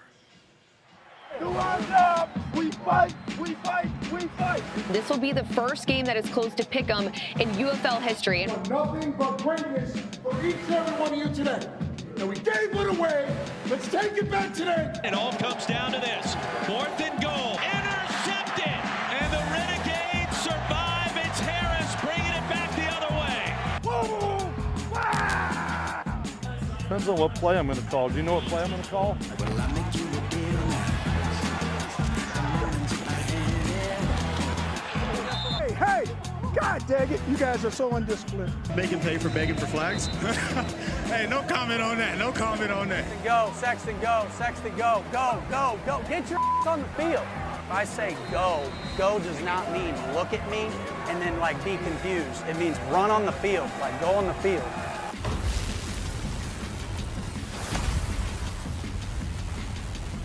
Well, hard to believe it is the halfway point of this great UFL season. Hard to believe as well the NFL draft in the rearview mirror concluding yesterday in Green Bay. And that gets us to thinking for just a second about maybe some of the top prospects that didn't go drafted that we would love to see in the United Football League. Yeah, it's an opportunity for these guys, if you don't make an NFL team, of course, to come out and prove yourself. So we decided to have a little fun with it, put together a list. Isaiah Bond, undrafted receiver out of Texas, was phenomenal for them. Xavier Restrepo ended up as the #1 receiver in the history of Miami football. But Rocket Sanders from South Carolina, Howard Cross, phenomenal defensive tackle. We got a couple centers on here as well, just for Cole. Seth McLaughlin, Jake Majors, all these guys really good players. Would love to see them in this awesome league at some point. Also some love for our specialist, Ryan Fitzgerald, the incredible place kicker down there in Tallahassee for the Florida State Seminoles. Kickers are people too. Yeah. Just glad you knew what go meant when our producer said it. Halftime continues here in San Antonio, Texas, when we come back.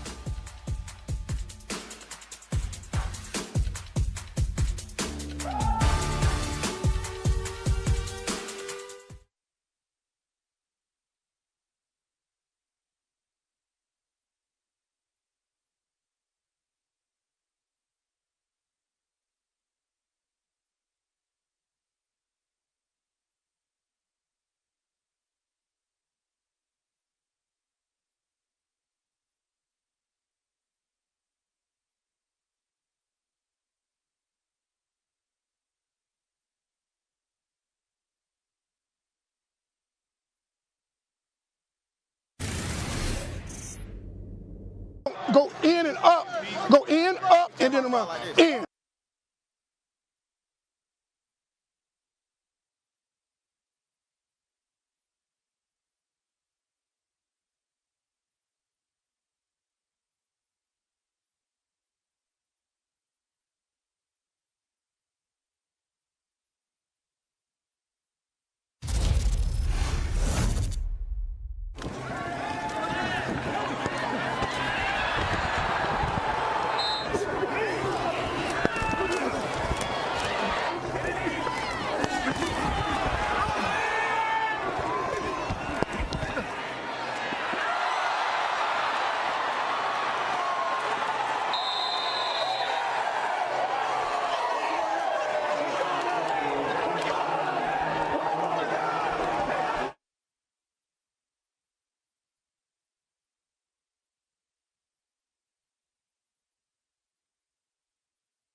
Go in and up.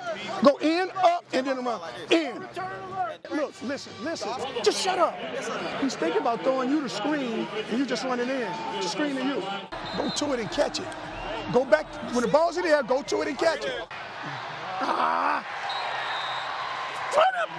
Get up the field. I'm calling it again. I promise. I'm calling it again. It was you, 18. You number 18? 86. Oh. He said 86. Oh, the very best of C.J. Johnson, start of our second half back in San Antonio. Roddy Jones, Roy Philpott, Cole Kublik, Morgan Uber on the sidelines. Hey, Roughnecks playing some really good football. C.J. Johnson, big reason why. Yeah, they are. You can hear C.J. Johnson coaching those receivers up as he is by trade a receivers coach, coaches these receivers. But Jalen McClendon's been awesome in this game. His delivery and his accuracy in the short to intermediate passing game and their consistency offensively, being able to run the ball, getting the ball to third and manageable.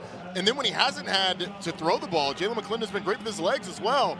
San Antonio on the other side only ran 15 plays in the first half. They've got to get something going. And they have to get something going offensively. Check in with our sports betting analyst, Aaron Dolan. What are the trends coming up in this second half, Aaron, that you're looking at? Well, the line has swung 14 points in favor of the Houston Roughnecks after they were the dogs entering this matchup. And as for this total, it closed to 39.5 and has dropped to now the current line of 31.5. Now, I told you guys that I liked the under on this one, despite the overs going 8 out of 10 cashing in the last 10 games. But keep in mind, just because it's coming down doesn't necessarily mean that an under is still going to cash. You could potentially get an over. We know in the second half of games, typically we see the scoring pick up. So for right now, I don't have any bets that I will be placing personally, but we'll definitely be keeping an eye on the total. Well, if you like the under, you certainly love that 17-play drive to end the first half, and it chewed almost 8 minutes off the clock. Yeah, it did, and it never gave San Antonio an opportunity to respond. This is a San Antonio offense that's had 2 3-and-outs and then 1 9-play drive. So when they get back on offense, a lot of it's going to be finding the rhythm. What has worked? What hasn't? They don't have a lot of sample size to go back and decide. But if you're Houston, this defense has been all over it. The interception towards the end of the first half that started that 17-play drive ended up being huge as it took points off the board for San Antonio. They had an easy field goal had they been stopped. Let's look at our game flow presented by Progressive. And it's going to be all about this Houston defense, whether it was Christopher Allen, Marvin Mooney Jr. on the blitz, and a handful of others, the sacks, the turnovers. They got the job done. Penetration, disruption, and disturbance has really been what's been going on. This is the interception by Cornelder, just reading the eyes of the quarterback, jumping into the passing lane, started that final drive. This defense has been all over it.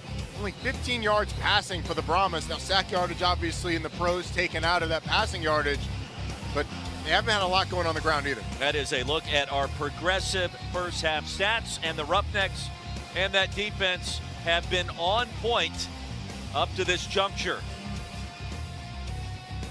A 12-0 ball game. Houston in search of its second win of this season here at the halfway point in the regular season of the UFL.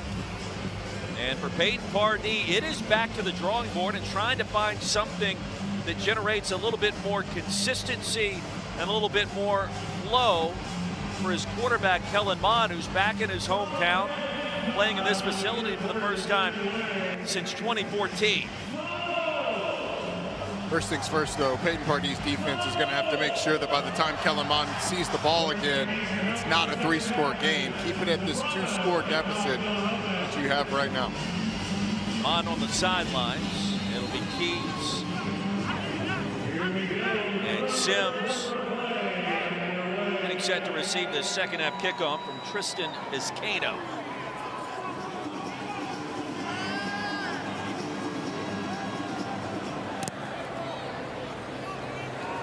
Sit them to the landing zone and from the 1-yard line. Marcus Sims, Roughnecks made a trade for him just 2 weeks ago, And he is upended short of the 30. We check in with Morgan Uber.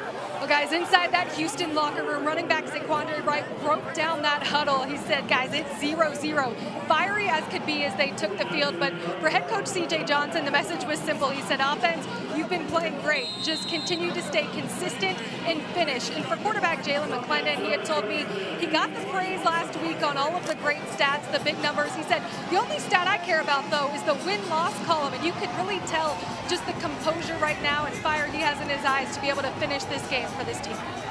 Yeah, he's a big reason why 2-1 advantage in terms of time of possession. Empty backfield for McClendon. His 12th completion of the game, and we check in with Cole Kuehlin. Well, boys, I'll tell you, the San Antonio locker room, the consistent message was from Will Reed and the rest of the defensive staff, get the ball carriers to the ground. Obviously, get to the quarterback as well, cause some disruption, but it was over and over again.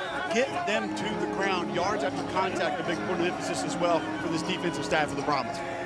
Linden now 12 of 17 after the 9-yard gain. Similar play. Pass to Spivey. Aquarius Spivey, his first reception. Langford a tackle. Another 6-yard gain. 2 free access throws. The defensive back giving the receiver a lot of cushion. So you're just pushing up, turning out. Jalen McClendon delivering. First down already. Houston offense back in rhythm. I mean, they look totally different, gentlemen, compared to what we saw in the early part of the season. With McClendon now taking over at quarterback. There's Justin Hall. Well, I'll go back, Roy, to what Roddy just said. Free access. Something that Roman Harper, who played DB in the NFL for a long time, hammers to me on Monday nights, the show that we do on the SEC Network. Free grass. When you see free grass, you take it. And I feel like that's what this Houston offense has done a great job of tonight is, whether it's those outlet throws like that we saw in the back out in the flat, certain routes that they know are going to be uncovered early or get soft coverage on. Just take the free grass, man, and then let your playmakers make plays. Roman to come look at my front yard hearing that. There's another strike on the slant. And a first down target into plus territory. So the incredible passing of McClendon, continues, and Butler over the middle that time to the 40-yard line. Telling me the grass in that expansive front yard of yours wasn't free? I mean, there's a lot of ball patches out there that need some assistance. Oh, so you need some free grass? Yes!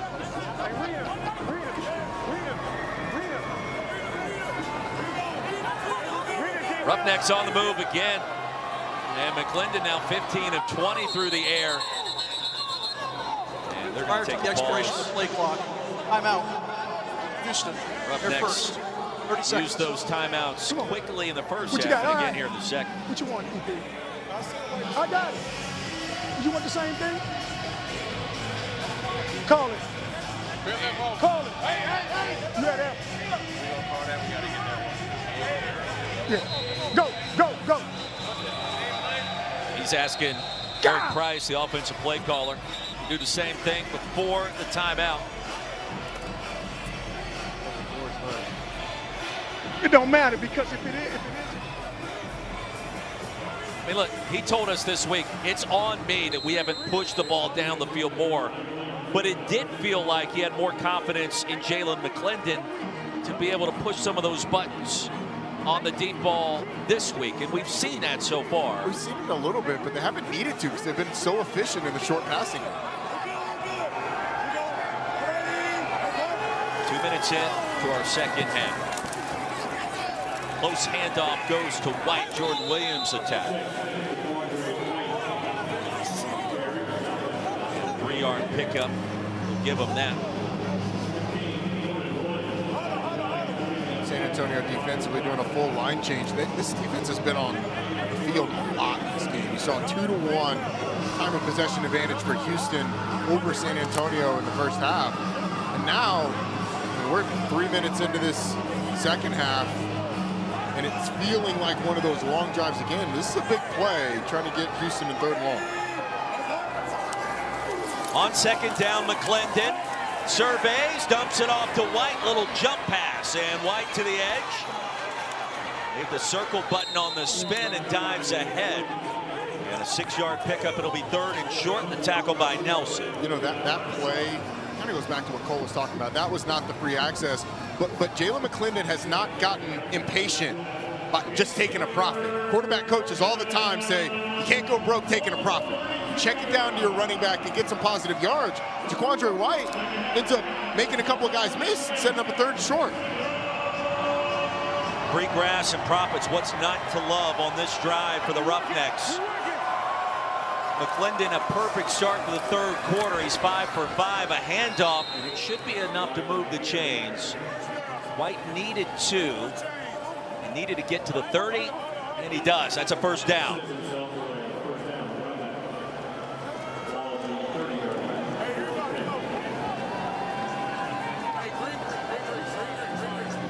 San Antonio, their home opener today. They've had to wait a long time to be able to play here inside the Alamo Dome.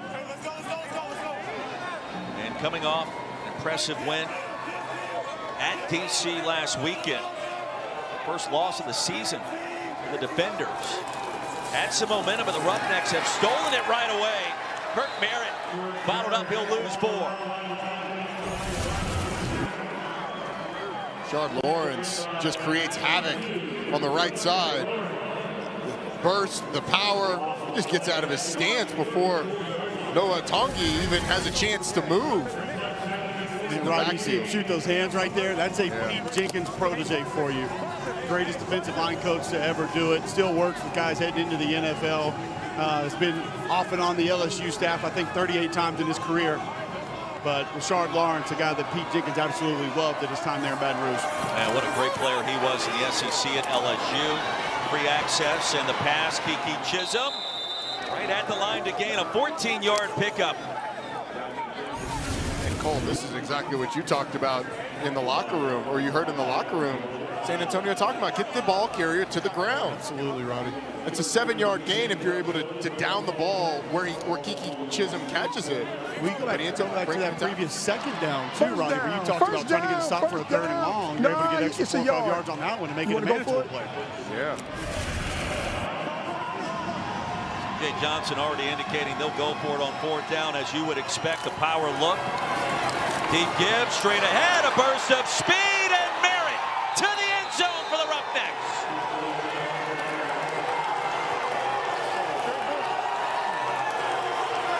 Kirk Merritt is back.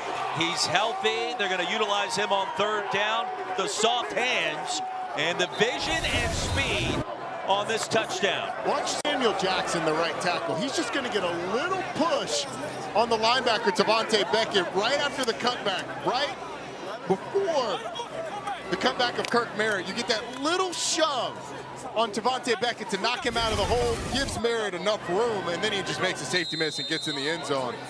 It's not a natural left tackle or right tackle, doing a nice job of just getting a little bit on the linebacker for the running back. They'll go for the 1-point attempt from the 2-yard.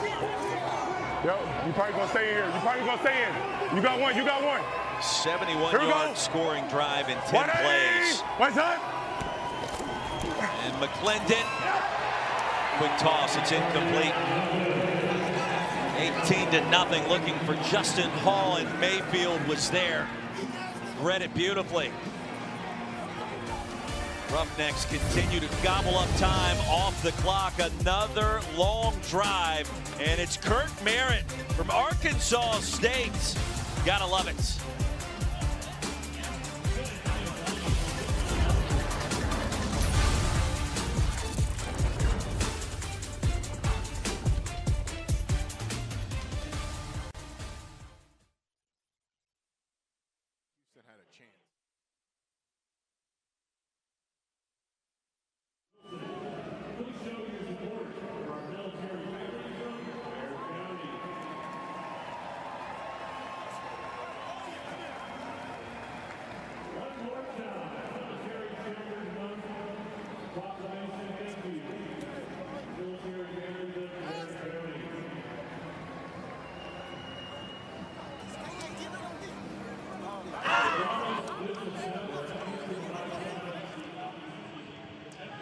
Kellen, give me a little idea at halftime, just kind of what you guys talked about, maybe how you can get some momentum going offensively. Just really refining details. I think we went 3 and out in the first 2 drives. because of a missed route and a misread, and then we get down in the red zone, we have points, and I throw a bad interception, so just getting back to the details. Thanks, Kellen. Thank you.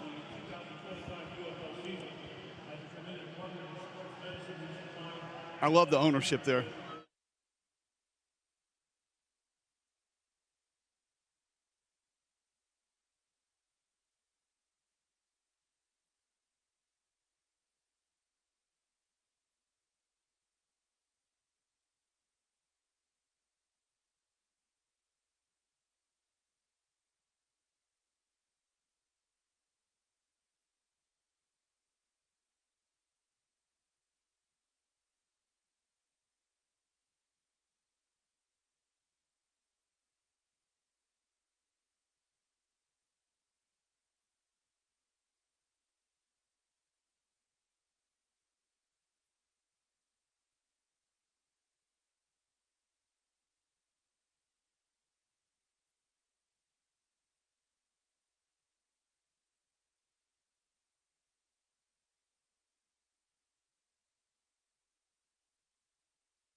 Oh, man! 18-0 ball game. Moments ago, Peyton Pardee talking with his quarterback, Kellen Mond.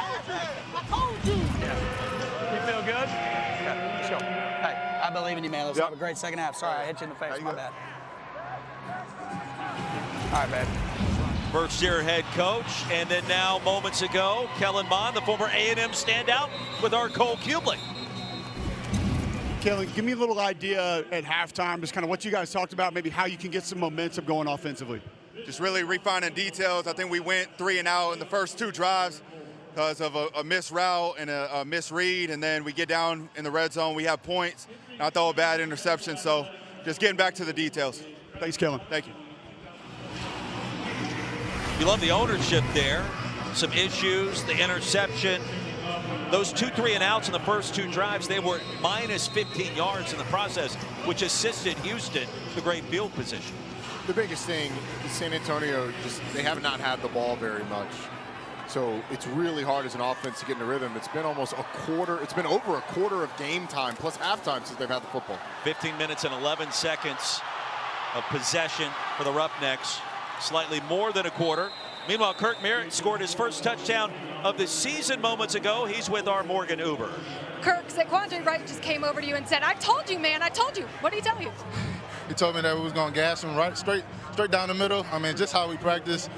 Coach talked about alignment, assignment, playing with passion, love, and just being selfless, and it came through. Well, for those of you guys that don't know, you are a painter. You call yourself Kirkasso. So what would the title of that painting be after that run? I don't know, but a good team effort. We practiced it all week. Just playing with love, man, and a lot of grit. And we're gonna keep pushing. The game not over yet. Kirk, thanks so much. Thank you. Indeed, it is not. The pass was dropped by Jontre Kirkland. And then some extracurricular activity had this crowd inside the Alamo Dome on edge. It'll be 2nd and 10.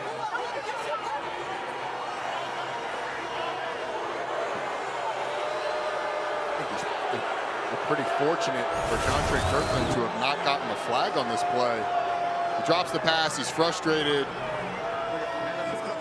and he throws a punch. I mean, that should have been flagged immediately. Clearly frustrated. Brahmas offense stuck neutral today, if not reverse. And case in point, Aiden Robbins will lose 3 more. It'll be 3rd down and long.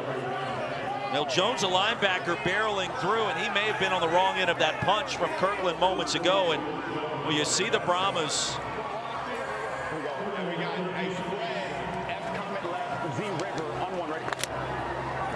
First time they've touched it in about an hour. 0 for 3 on 3rd down.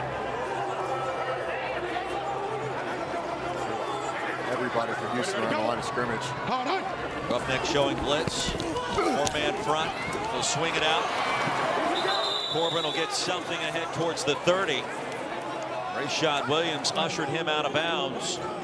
And another 3 and out for this Roughnecks defense. Working against the Brahmas. It's just felt so disjointed for the Brahmas offense today. And it's little things in games that can cost you. John Trey Kirkland drops the first down pass. Well, that would have set up a 2nd and 1 at minimum. And maybe even a first down if he's able to get his foot out of there.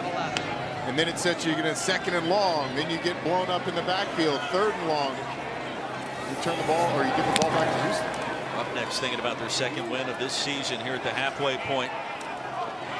Justin Hall hesitated for a moment, almost like he called for the fair catch. Stumbles across the 30, a punt of 45, a return of 7. More Jalen McClendon headed your way in this Roughnecks offense after this.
Now the 2025 UFL Championship will be played on Saturday, June 14th in St. Louis. Tickets start at $29 and can be purchased at UFL.com/tickets. If you can't be in St. Louis for the championship, of course, watch it on ABC, June 14th at 8 p.m. Eastern.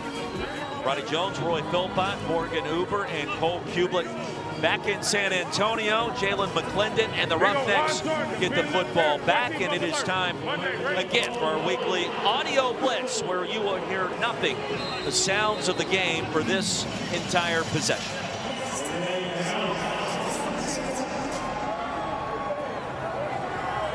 Here we go. 180. Let's go.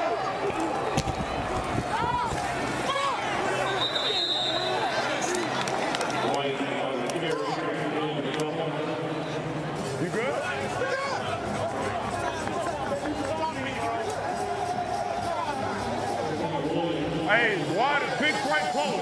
15 Willie strike. Monday, ready?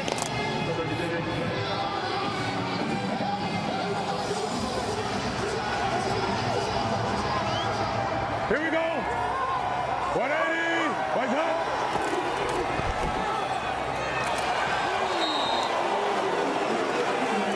Yeah.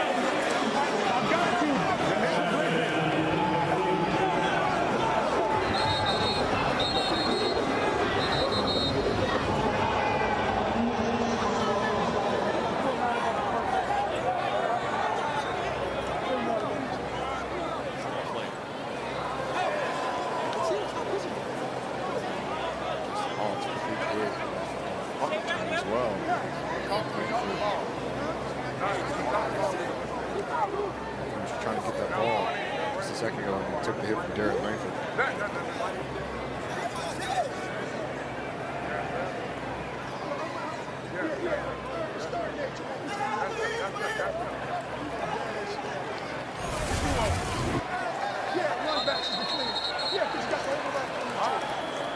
I guarantee I'll make it work. Langford, a devastating hit, all to his feet. Hey, here you go, here you go. Hey. All right, here you go. Hey, wide and field left, all right? Here you go, wide and field left. Roger, that's left run back. All right, sophomore ready. Hey, hey, hey. You're on the front side. You're right here. You're right here. That's right, that's left. That's left.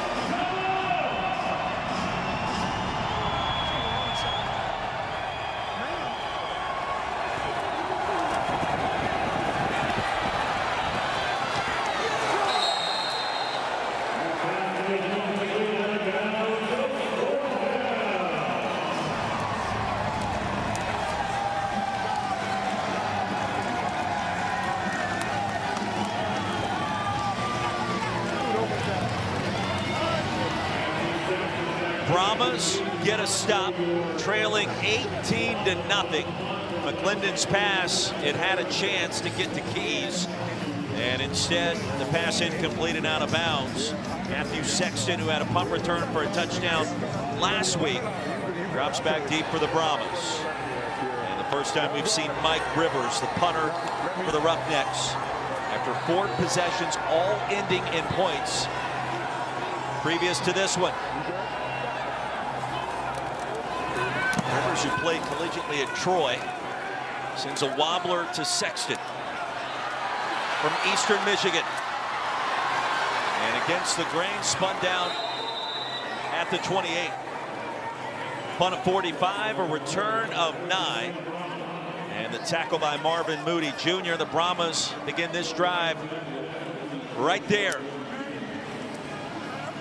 Anything we want to see different from Kellen Mond, the play calling, or anything with the Brahmas offense? How about a new quarterback in Jared Garantano? Something different.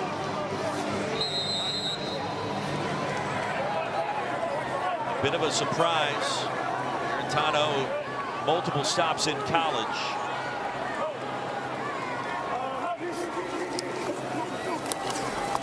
On the first snap, he throws behind McFarland. The crosser was there, and the pass is incomplete at 2nd and 10. Jared Garantano transferred to Washington State before he did that. 38 starts at Tennessee. He threw for over 6,000 yards.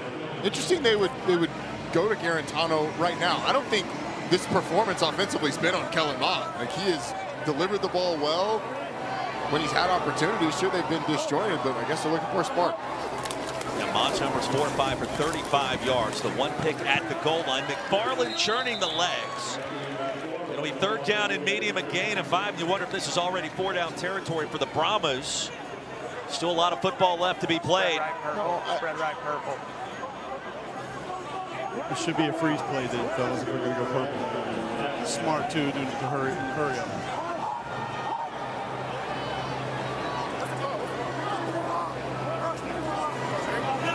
Brahmas have been out of sync offensively to start this game. Play clock winding down. Tano has it. He'll heave one deep. Man-to-man coverage. Looking for Sexton. Broken up by Armani Marsh.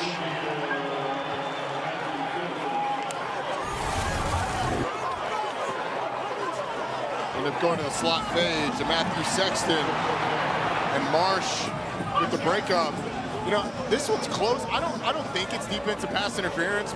Marsh doesn't turn around to play the football. It kind of goes through the receiver. It might be worth it for Peyton Pardee just to challenge it, just to see. I mean, you've had nothing going on offense. The alternative is punting the ball away. I think if I were him, if you had to look at it, I'd probably challenge it just to see if you can get one, and Dean Blandino sees something. To your point, 4 3 and outs today for the San Antonio offense. It has been stuck in reverse. Keys off the bounce, lost the handle, and got it back just in the nick of time. Tackle by Sexton. Don't forget, Week 6 of the UFL starts Friday. This coming Friday, Arlington and St. Louis at 8 Eastern on Fox. Then Saturday, over on ABC, Memphis and Houston meet up first at noon. Sunday at noon, DC battles Michigan on ESPN2. And then also on Sunday on Fox at 4 o'clock, these Brahmas head to Birmingham to wrap up the weekend. Final game of Week 5 here today in San Antonio, Texas. And the Roughnecks, this Lone Star State battle, have the edge on the scoreboard, in the stat book, at quarterback, in every possible category you can imagine. Start for Jalen McClendon has been just about perfect. White had a touchdown in the first half. He's going to lose 3 yards here on that carry in the second. Well, the first guy didn't exactly get him down, but the rallying to the football by San Antonio is what ends up getting the tackle in the backfield. Prince Emili got there. Off the swing. Runner's not down. That's Keys to the 20. I mean, Houston just continues to gobble up time off the clock in every possession. They're advancing the football and playing keep away a little bit longer for head coach C.J. Johnson. That's why this feels Don't like a do huge... the cut, whatever, just and then stay in it. I don't want it to be second down and 13. I want it to be second and 10. He was right. There was a little bit of room there to at least get back to the line of scrimmage. 3rd and 5, empty backfield. McClendon, the slant, intercepted. Down to one knee for Jalen Elliott. New life for San Antonio. Marcus Sims had a chance to haul it in. Instead, it ricochets right to Elliott and a 14-yard return.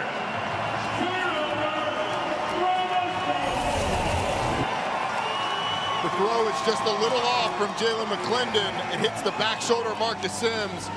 Jalen Elliott's Johnny on the spot. Able to get the biggest play of the game so far for the San Antonio defense.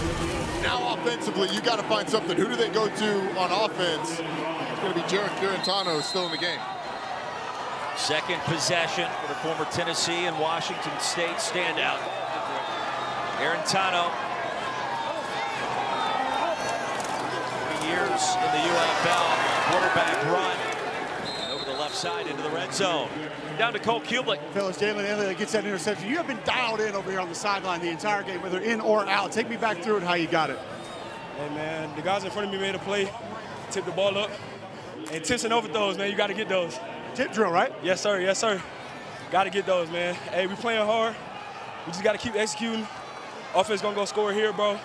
Shout out to my wife, my son Jackson, and my daughter London. Love y'all. There you go. Thank you, sir.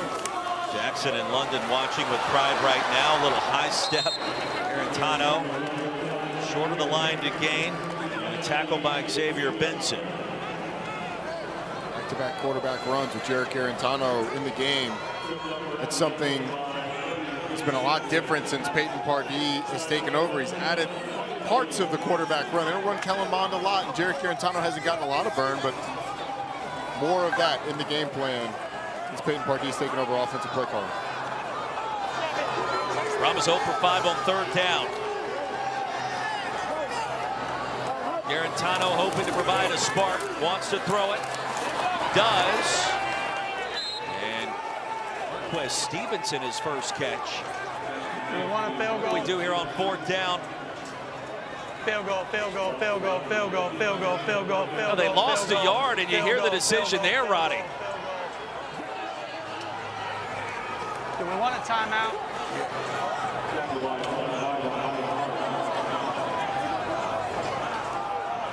Down 18.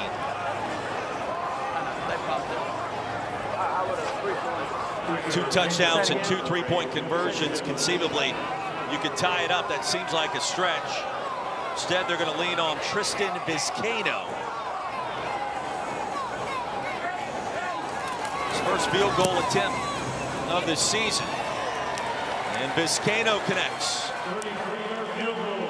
18-3, 40 seconds remaining here in our third quarter. And remember, we've got a Stanley Cup playoffs doubleheader tomorrow night right here on the ESPN as the first round continues. Game 4, Lightning and Panthers up first at 7 o'clock Eastern. Game 5, Avalanche, Dallas Stars at 9:30. Both games on ESPN, also on the ESPN app. Roy, who do you got in those games? Lightning, Panthers? Lived in Dallas. I root for the Stars. I didn't see them on that graphic. Were they on that graphic? That's the second game. Oh, I'm looking at the sorry, Stars. I was looking at the first game. Way to put me on the spot and play a little role reversal there. Look, somebody's got to stand up for Morgan. You're putting Morgan on the spot. I wasn't the one that wanted to do that. You were the one whose voice asked her the question live on national television. I didn't have a choice. Thank you very much. All right, Peyton and now Pardee. that I'm getting close with hitting my bet here with McClendon, I'm going with the Stars, guys. Thank you. I did some research, so there we go. Let's go, Dallas. Going back to the decision by Peyton Pardee to not go for it on 4th down. The way you laid it out, Roy, I think that's the reason that's probably the right call. 2 touchdowns, 2 3-point conversions to tie the game up, kick the field goal. You're going to have to get stops anyway. Kick the field goal, and now 2 touchdowns without the conversions touchdown. Lawrence Keys, at his college ball Tulane, still on his feet. Rumbling ahead near the 40. They'll mark him out at the 39. Should have said without the 2 3-point conversions, with a 2 and a 1-point conversion ties it up. 18-3. When you get that kind of field position, you feel like you want to cash that in for a touchdown. And look, it's about as good a field position as they've had all game, except for the field goal, except for the interception that they threw. And yes, the thing is, you're playing the numbers. What are the odds that we get the first down, then score the touchdown, and get the 3-point to make it worth it? I can see how you would go and go ahead and kick the field goal. Here we go. UFL, remember, you go for 1 from the 2-yard line. You can go for 2 from the 5-yard line on the conversion. Here's McClendon. And hit hard near the line of scrimmage, a 1-yard gain. That was by Jordan Mosley. You can go for 3 points on the conversion from the 10-yard line. So it becomes more difficult. Try to go for the higher scoring conversion attempt on what should be the final play of our third quarter.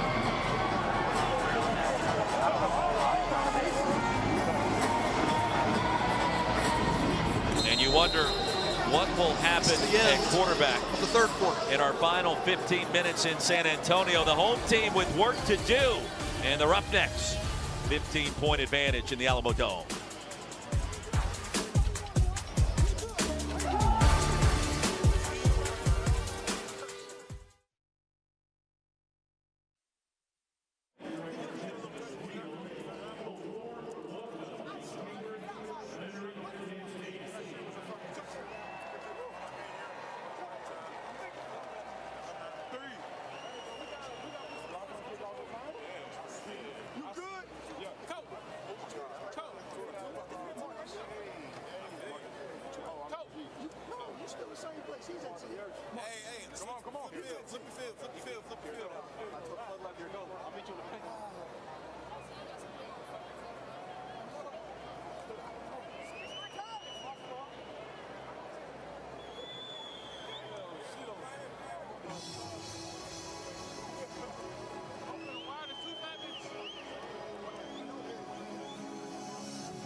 Z short.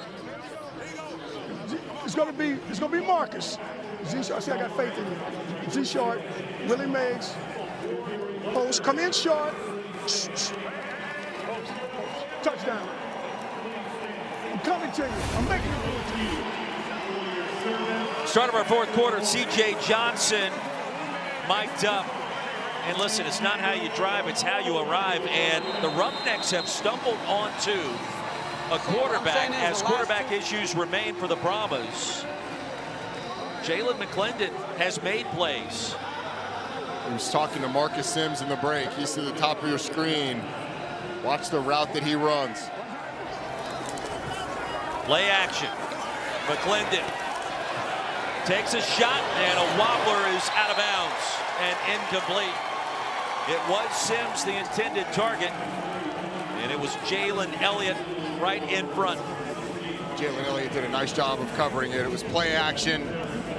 Of a big boy over route down the field to Marcus Sims.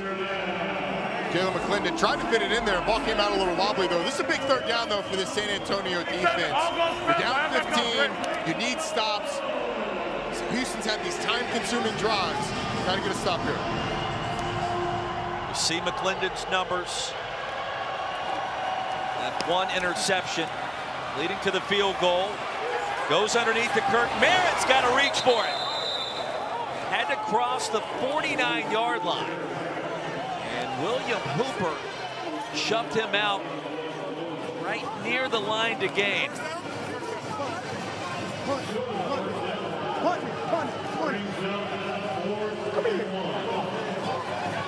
And on fourth and short, you hear the verdict. Catch it and go straight up the field.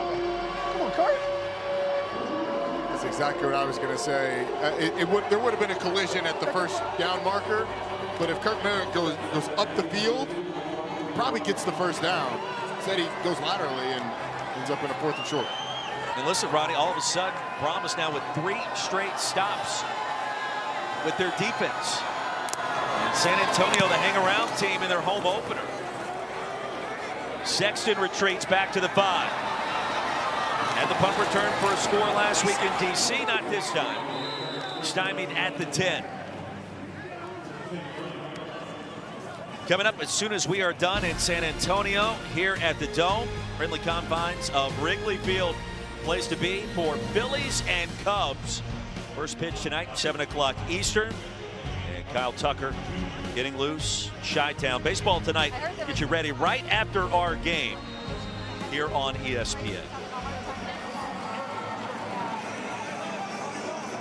Garantano back in at quarterback, replacing Kellen Mond. And interesting set of circumstances in this second half. Looking one way, fires back the other. Kirkland weaving his way towards the 17. There's the blockers up front. Yeah, good first down play. And a nice block from Zuri Henry, the right tackle. It's the first screen we've seen, I think, with San Antonio. Trying to find a way to get somebody in rhythm. Garantano pulls it away, runs for a first down.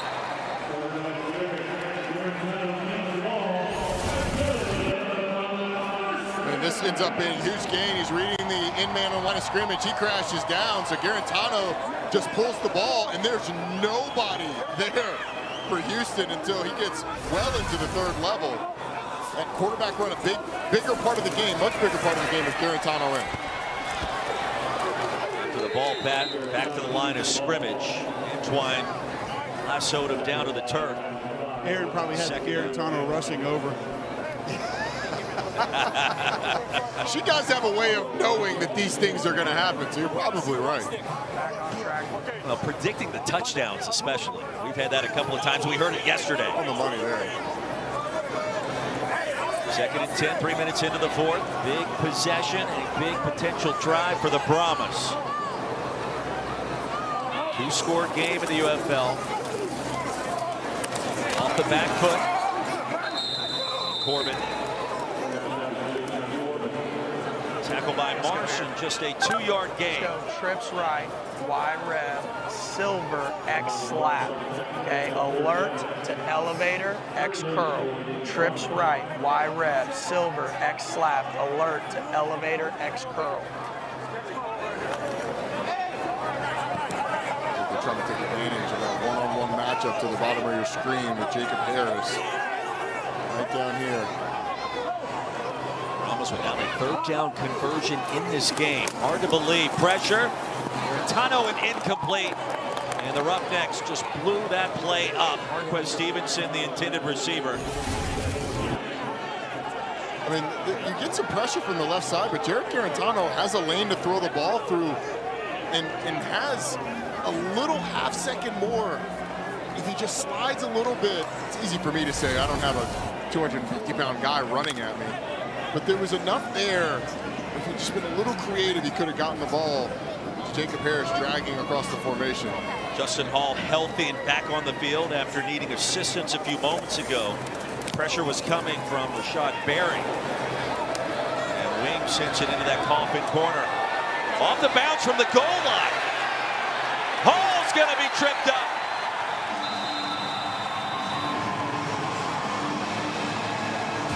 The tackle by Matthew Sexton.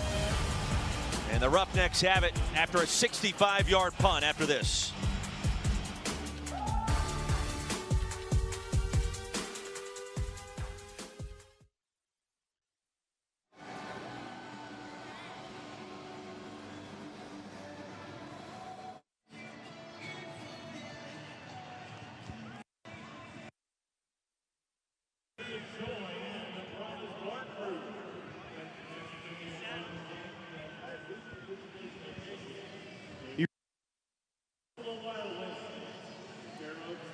All right, honestly, where does that bounce rank? That was pretty sweet right there. I mean, honestly. Yeah, that was the good Lord. That was the good Lord helped me out on that one. I had no control over that. Good bounce. You get lucky with those, so we'll take that one. Come on, you could have gone like foot placement or ball angle, like the wind here in the dome. Yeah, the way I dropped it, I made it spin that many rotations and bounce at the right degree. No, I wish I was that good. You are. Thanks, man. Thank you, brother.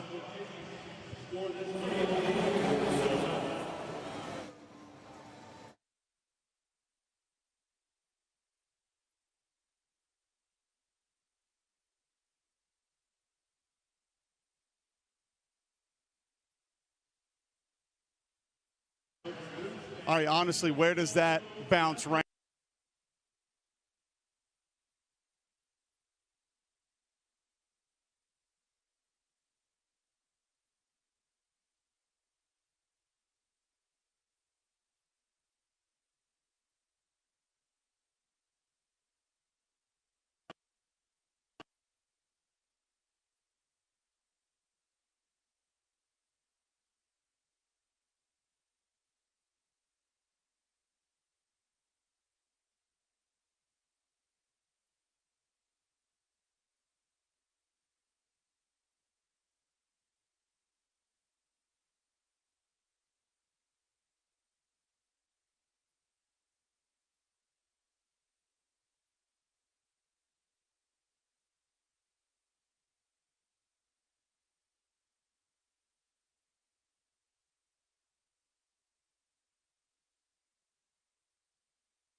All right, honestly, where does that bounce rank? That was pretty sweet right there. I mean, honestly. Yeah, that was the good Lord. That was the good Lord helped me out on that one. I had no control over that. Good bounce. You get lucky with those, so we'll take that one. Come on, you could have gone like foot placement or ball angle, like the wind here in the dome. Yeah, the way I dropped it, I made it spin that many rotations and bounce at the right degree. No, I wish I was that good. You are. Thanks, man. Thank you, brother. That is punting expert Brad Wing, former LSU standout, laying down under, grew up playing Australian rules football. Morgan Uber on the sideline with backup quarterback Anthony Brown to take us through this Roughnecks possession. Okay, Anthony, here's the play calls from Coach Price up in the booth. He's going to walk us through this next drive. Anthony, what are you hearing right now? We have Trey Wright open, Chicago River. We got zone read and a couple RPOs on both sides. Zone read, the RPO. To the field, took the bubble. Good run, And it was Justin Hall tackled by Williams after a gain of 6. Stabler.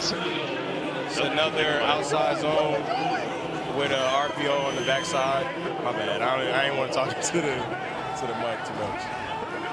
Understood. Good hand. Nice. Strong runsy. 3rd down. White picks up 3. Let's go Z-tap. Got Trey Wright open, Chicago Lake. Z-tap, got Trey Wright open, Chicago Lake. We got Z-tap, Trey Wright open, Chicago Lake.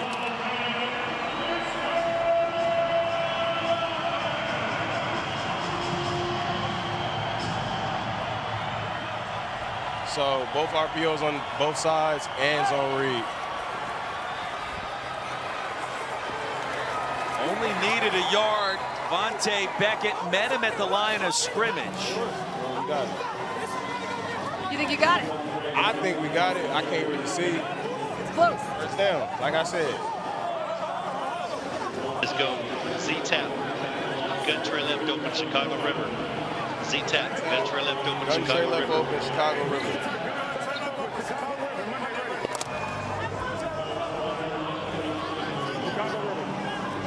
Yes. Flipping it. Yes. Got the bubble to the field. Here you go. 180. What's up? Linden's going to keep it and be brought down after a short gain by Lonnie Phelps. How do you think Jalen's going through his progressions today? So, I mean, we go from reading the end, or we got pre-snap, we check in if we got leverage to the bubble to the field, or we have leverage to the boundary. If not, we're going through our reading, we're reading the end on the line of scrimmage.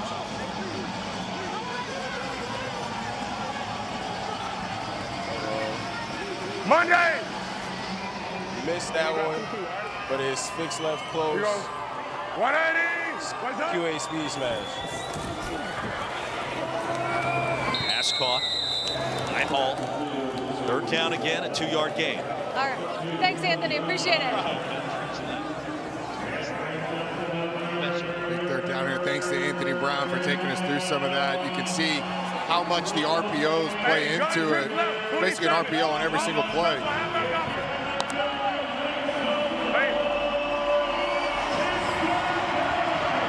the play call there, he's going to have the halfback, Quandre Wright, on an option route if he doesn't like what he sees downfield. Brahmas in search of a stop, a little bit of pressure, and a deep ball in and out of the hands of TJ Badger. McClendon had him in stride. It would have been a tough grab. And the punt team on the field for C.J. Johnson. I think Derek Langford just has enough contact at the catch point to throw off the concentration of TJ Basher just a little bit. It's great coverage by Langford. And this Brahmas defense has stepped up in the second half. They had a ton of long drives in the first half, but they're giving their offense a chance.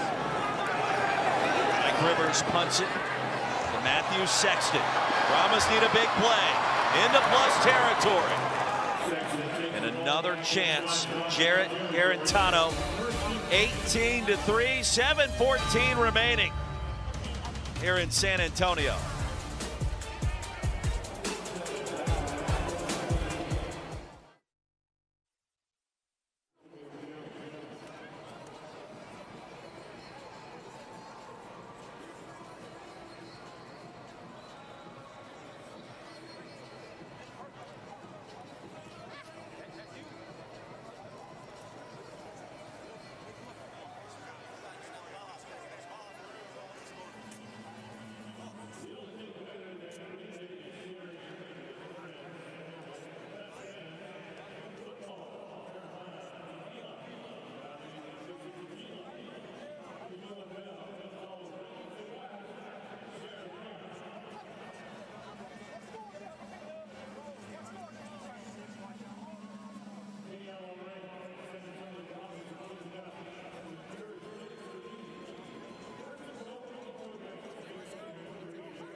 call. It could depend. They'll be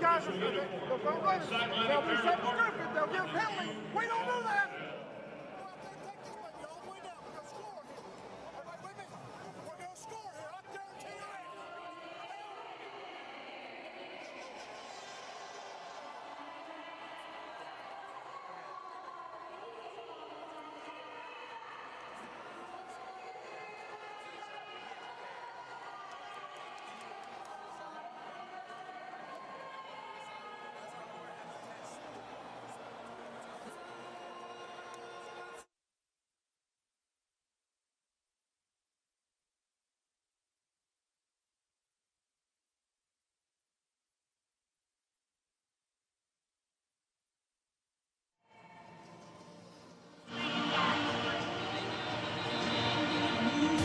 Coming up week 6 in the UFL, it starts Friday, Arlington and St. Louis, up first at 8 Eastern on Fox. Then Saturday on ABC, the Showboats and the Roughnecks meet at noon.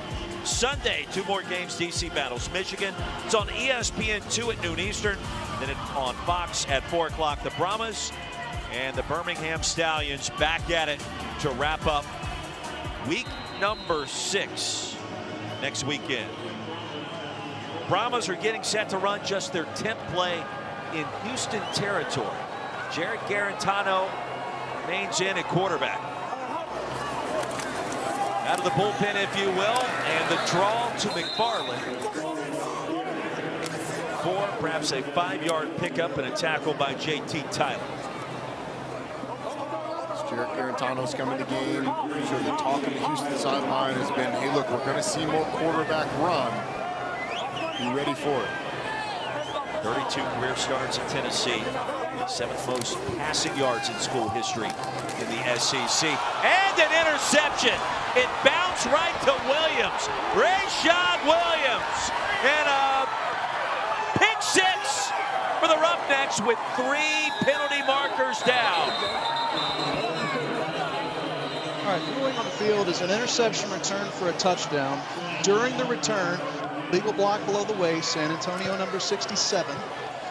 So we can enforce that on the try. All right, so we need to figure out what he wants to go for. Let him know he can go for 3 and we'll mark it down to the 2.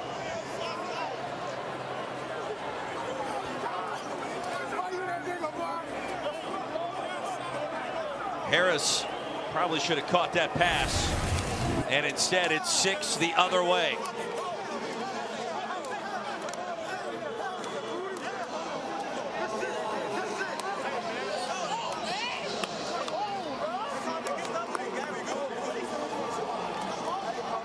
No, track it. Are you kidding me?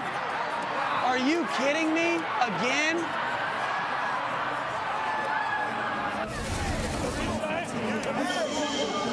A 66-yard return for a touchdown. And no matter the quarterback, the results have been the same today. And these receivers, Brahmas, have let down Kellen Mond and also Jarrett Garantano a couple of times today. So after the penalties, this will be a 3-point try, but not from the 10-yard line. The infractions move the football to the 2. Hey, 8 to gun, Demerai Quiznos, 350. F trail, watch this now. And just when you felt like Brahmas had a chance, the Roughnecks stand up and make another big play with their defense. See if McClendon wants to run it here or throw it. And the quick strike is caught for 3 by Emmanuel Butler.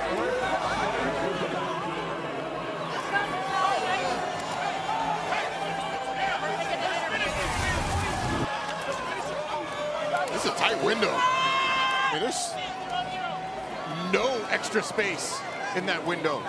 It's a nice run up by TJ Vasher to pull that coverage away from him, give him a little space. Yeah, that's a great point, Cole. Well-designed play. Eric Price fired up.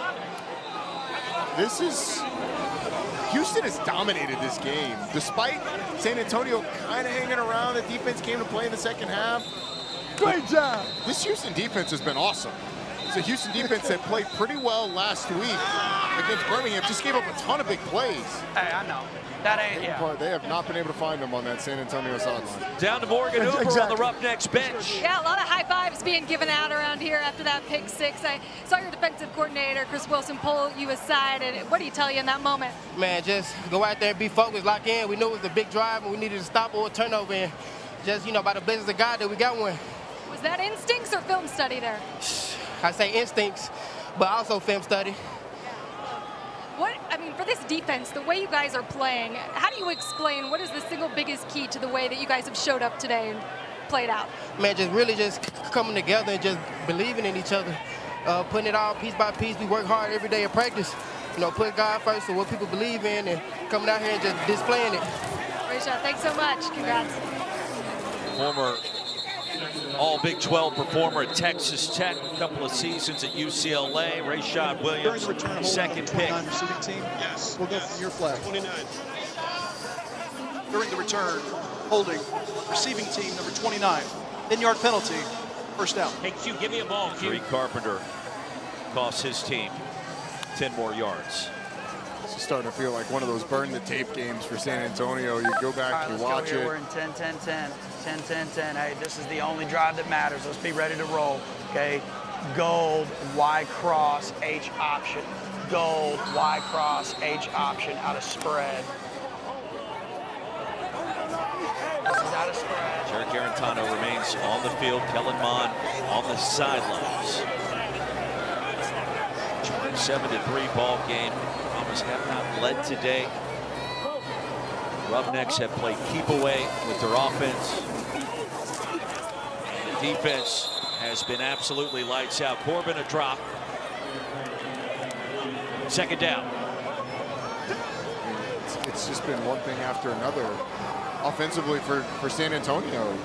When they've had good passes, receivers have dropped balls, pressure at times, the costly turnover down in the red zone really hurt them. Obviously the pick six, and a cacophony of errors. It's a great use of that word. Remember, it was first down and goal to go from the 5, and Mond had found his rhythm. A couple of penalties. It was 3rd and goal from the 12, the interception by Elder, and then since then, that was the true turning point after a great start by Houston to begin a 9-yard gain here. Replay second down, 5 yards from the previous spot, or does he want 3rd and short?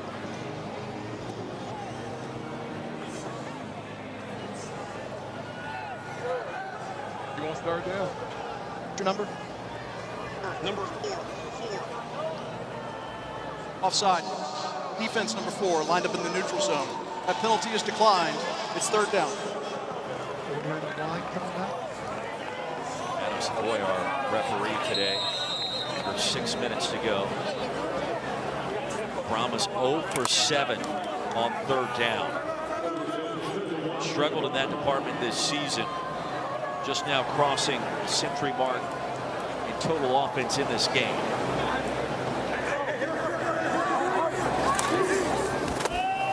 Touch from Corbin. Brought down after a short pickup by Bauer. Enough for the first down. For an injury to an offensive player. Aaron Monterio,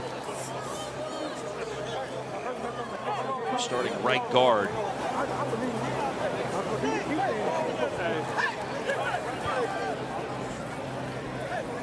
Please reset the play clock to 34 seconds. Montero played at Boston College, slow to his feet. Thank you.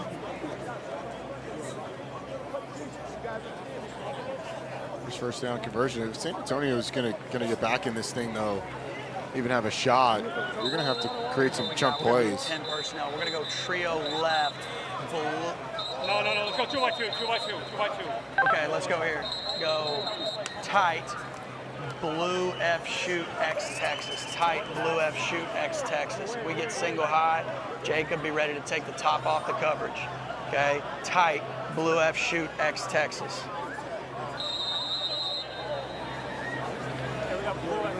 See if they get that single high look. It might lead to a big play for Jacob Harris. The way they're lined up, that one safety in the middle of the field. Watch Jacob Harris down here with that one safety in the middle. Harris just one catch. He's been targeted twice. There it is. Deep ball, incomplete.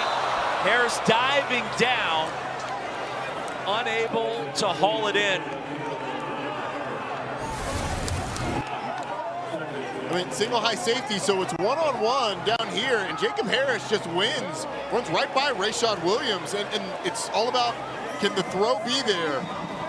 It's not a bad throw by Jarek Arantano. Maybe a little too far, but Jacob Harris not able to track it, create the big play.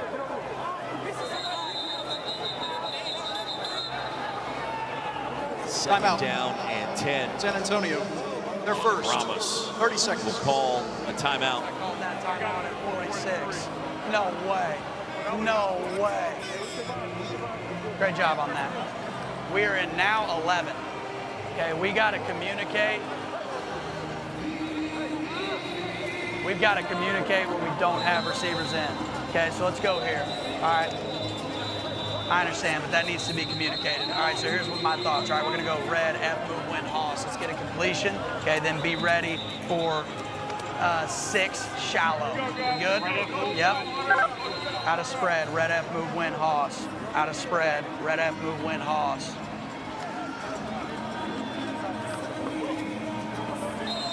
You can hear Peyton Pardee trying to continue to be somewhat positive, telling Jarek Arantano, hey, great job, you saw it, you made the throw. But then giving him the preparation, get a completion here, here's the play after it, so you know what to expect and what I'm thinking. Kellerman was 4 of 9 passing for 35 yards. Arantano 4 of 10 for just 17 yards. Both threw a pick off the back foot and lofted incomplete. He did give Corbin a chance. It was Stevenson that was in plus territory.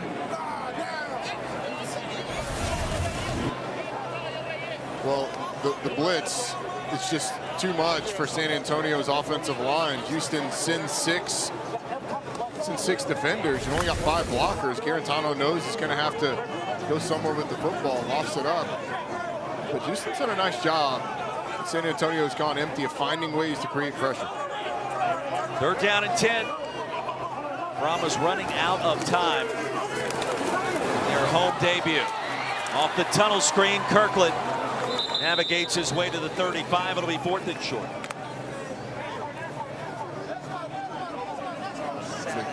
Z shallow, trips left, red check slow, 7 Z shallow. Oxy this, so get John Trey over here. Still he's running the shallow. Let's go. This is 7 Z shallow, 7 Z shallow. Let's roll. I know. Brahmas have to have it on 4th and 2. Arantano versus his field on the move and incomplete. Stylianos, the intended receiver, and a turnover on downs. Broken up by Leon O'Neal, one of the team leaders of this Roughnecks bunch. There's pressure almost immediately from this left side. Jarek Arantano. I mean, the left tackle, Willie Tyler, just doesn't get out of his stance. Just not knowing the count. Yeah.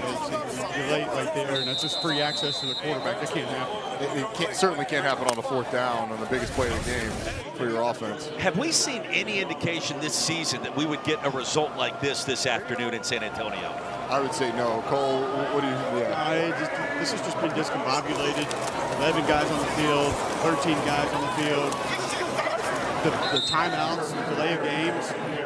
It's been a frustrating day all around. And then going back to Roddy's point 2 series ago, you get an access pass out into the flat that's wide open, you drop the ball. You get a slant to John Trey Kirkland that looks like it's going to pick up 1st down yards, or at least put you in 2nd and manageable.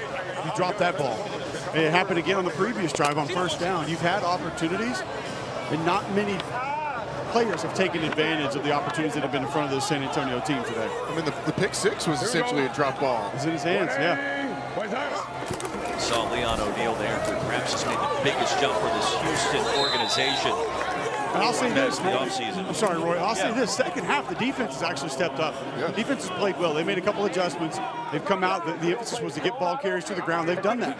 1st half wasn't great. 1st half a little sloppy. But the defense has at least showed up here in the 2nd half. You have to be excited about that. you do wonder going forward for San Antonio offensively, the decision to go to Jarrett Garantano, is that what prompted that decision? Was it the more quarterback run?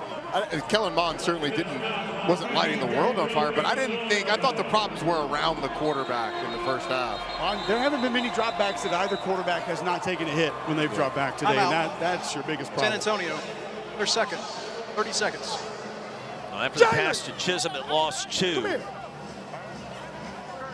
You don't even need you don't need the motion. Okay. 37.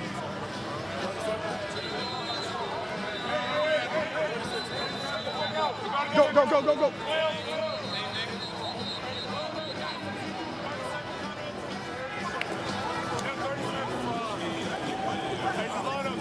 Be 3rd down and 11. 2:18 remaining. And the 2-minute warning, Brahmas have 1 timeout. All Roughnecks on the road. Here we go. 180. What's up? Kirk Merritt. Those legs churning. Inside the 35, a 4-yard gain. Garrett Nelson with a tackle. That should get us to the 2-minute warning. This is the 2-minute warning. 4th down and 7 for Houston when we come back to San Antonio. 2 minutes to go here in week 5 of the UFL.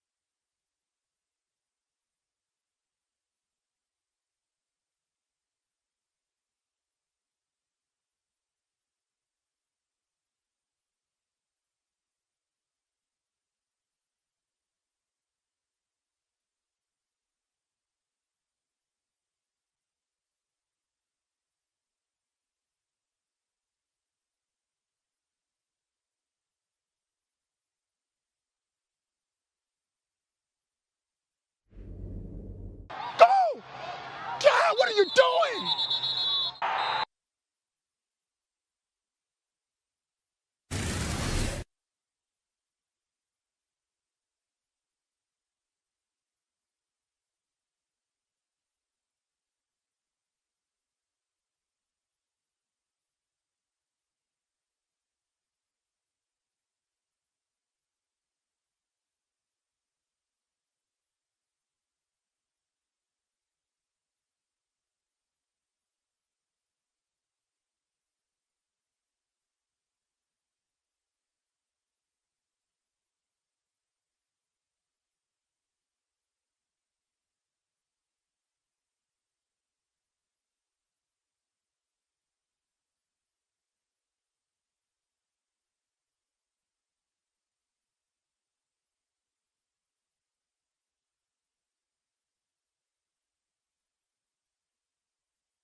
What are you doing?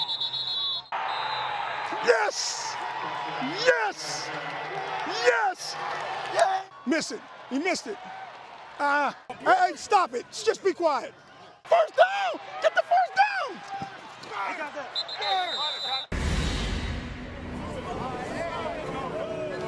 Former NFL assistant, Tulane head man, and now with the Houston Roughnecks on the verge of winning their 2nd game this year.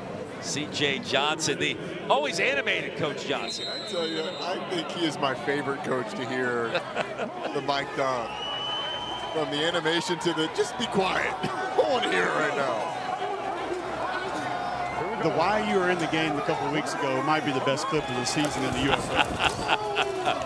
On 4th down after the 2-minute warning, Kirk Merritt stopped at the line by Garrett Nelson.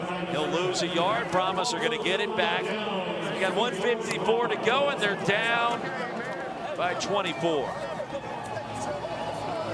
River Bay Party is trying to find something to build towards next week. Lion prop out of spread. Lion prop out of spread. It doesn't get any easier, a road trip to Birmingham. And I'll be curious who takes the first snaps in that game. Go to Jarek Garantano's played majority of the second half. Although it's not like the offense has had much more success. I just think Kellen Mond moved the offense relatively better. Garantano 5 of 13. Handoff nets maybe a yard. Here Jones, the tackle. Clock continues to wind down. Aiden Robbins try to scoot ahead. You know, the halfway point of the UFL season, and you start to create some separation. The conference standings, looking ahead towards the championship game in St. Louis. Primetime ABC on June 14th. Tano, a little bit of time, and rears back, fires a strike to Kirk. You know, Roy, on the other side for Houston, it feels like they found a little something. I think so. Jalen McClendon, that defense playing a lot better.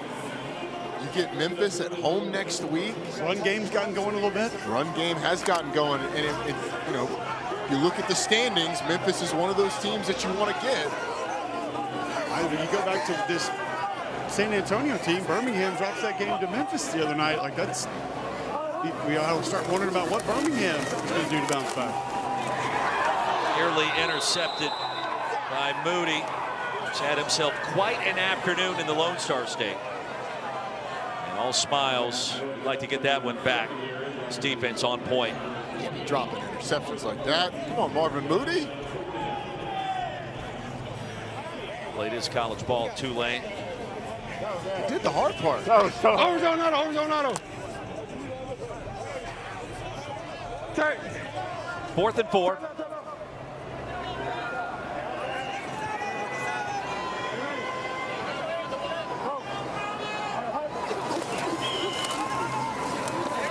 Tano in the pocket collapses. He'll buy a little bit of time, but not much. And another sack well behind the line of scrimmage.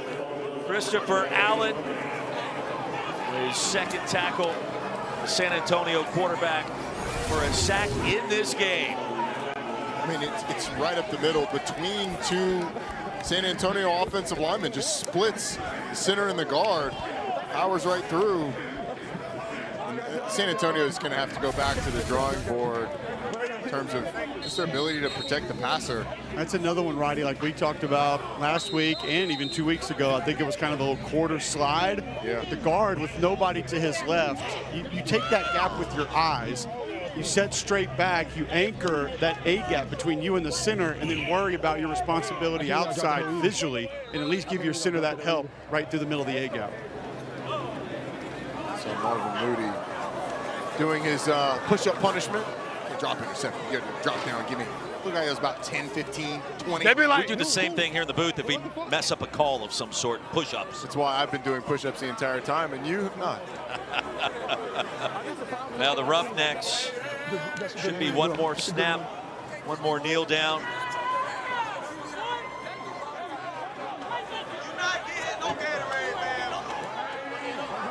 C.J. Johnson in this franchise, they have found themselves a quarterback. And nobody really saw it coming with Jalen McClendon. And don't look now, but the Roughnecks have won 2 of their last 3. And they are right back in this playoff push in the UFL. 27-3, our final score. And the Brahmas going to fall to 1-4 after their home loss to Houston. Heck of a win for Houston. again, the offense was so efficient early on, controlling the game. Really never let San Antonio's offense get in a rhythm. Peyton Pardee and that crew are going to have to go back to the drawing board, flush it, move on. But ultimately, this is Houston's day, and this guy, Jalen McClendon's day, who's with Morgan Uber. Jalen, you told me you didn't care how it got done. You just wanted to get a win. How were you able to deliver?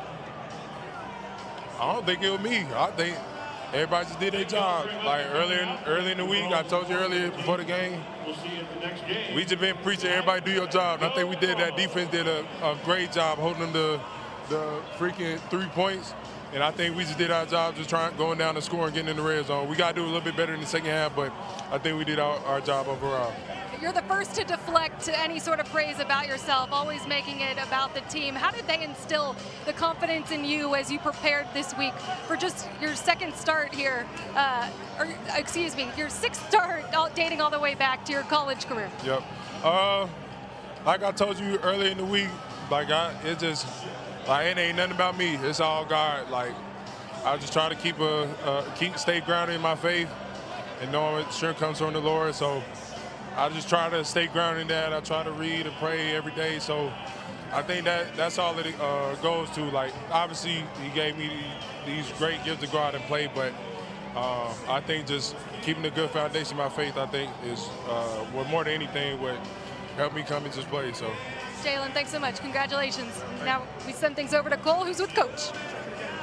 Coach C.J. Johnson, your team found a way today, but it wasn't very difficult because it felt like almost every facet played well. It feels like now you have a quarterback, you have a running game, defense turned the ball over. You have to be pleased. Yeah, I am. There were some mistakes. We muffled punt in the back end, a couple punt special teams what wasn't clean today. A couple of leaky tackles and too many drops. But for all in all, we won the game. They played well. They look like a team that want to win today. What's the facet of your team that you came in maybe saying, all right, you got to prove this to me. I need to see it from them, and they actually did that for you today? I thought the quarterback in the run game, I thought we ran the ball really well. I thought those backs really ran it well. And the quarterback, just getting us in and out of plays. He's a little California cool, but man, he did a great job. Speaking of California cool, you are not during the game. We have access to your audio. I need to know how you sleep at night after a game because, Coach, the roller coaster of emotions is out of control. Up, down, left, right, every single way possible. I mean, you were on tilt almost the entire game. Well, look, as long as I don't cuss my mom and my wife, my wife is all right with it. But yeah, that's football. It's a great game. It's a great sport, man. This spring league is something else. And that team is a really good football team. They got some good players. Thank you very much, Coach. Congrats. Thank you. Cole, thank you. 27-3. Our final score, Roddy Jones, Roy Philpott. Houston covers as a 2.5-point underdog. They win the game outright. We bring back in Aaron Dolan, our sports betting analyst. Aaron, final thoughts on what we saw here today in San Antonio. Well, the public liked the over. The public also liked San Antonio to cover. And the public also liked Kellen Mond to go over 161.5 passing yards.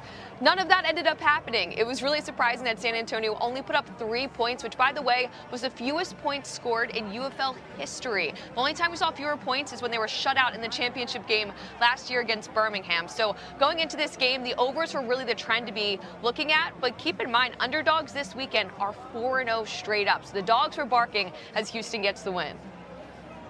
Yeah, Roddy, you just never know in this league, the UFL. Can't figure it out. If Aaron Dolan doesn't know, then I certainly don't. Aaron, I had the under. I had the under. Oh, she did know. I told you. Yes, she did know. There you go, Aaron. We appreciate it, Aaron. Thank you. And a look at the updated UFL standings. The Brahmas fall down to 1-4, last place in the XFL conference. Here come the Roughnecks. They found a quarterback. They have found their mojo now at 2-3, just a game back. First place, Birmingham and Michigan in a tie at the top of the USFL conference. That'll do it for us, for our entire UFL broadcast team. Thank you so much for watching. Now let's send it to baseball tonight, the crew, for Sunday Night Countdown.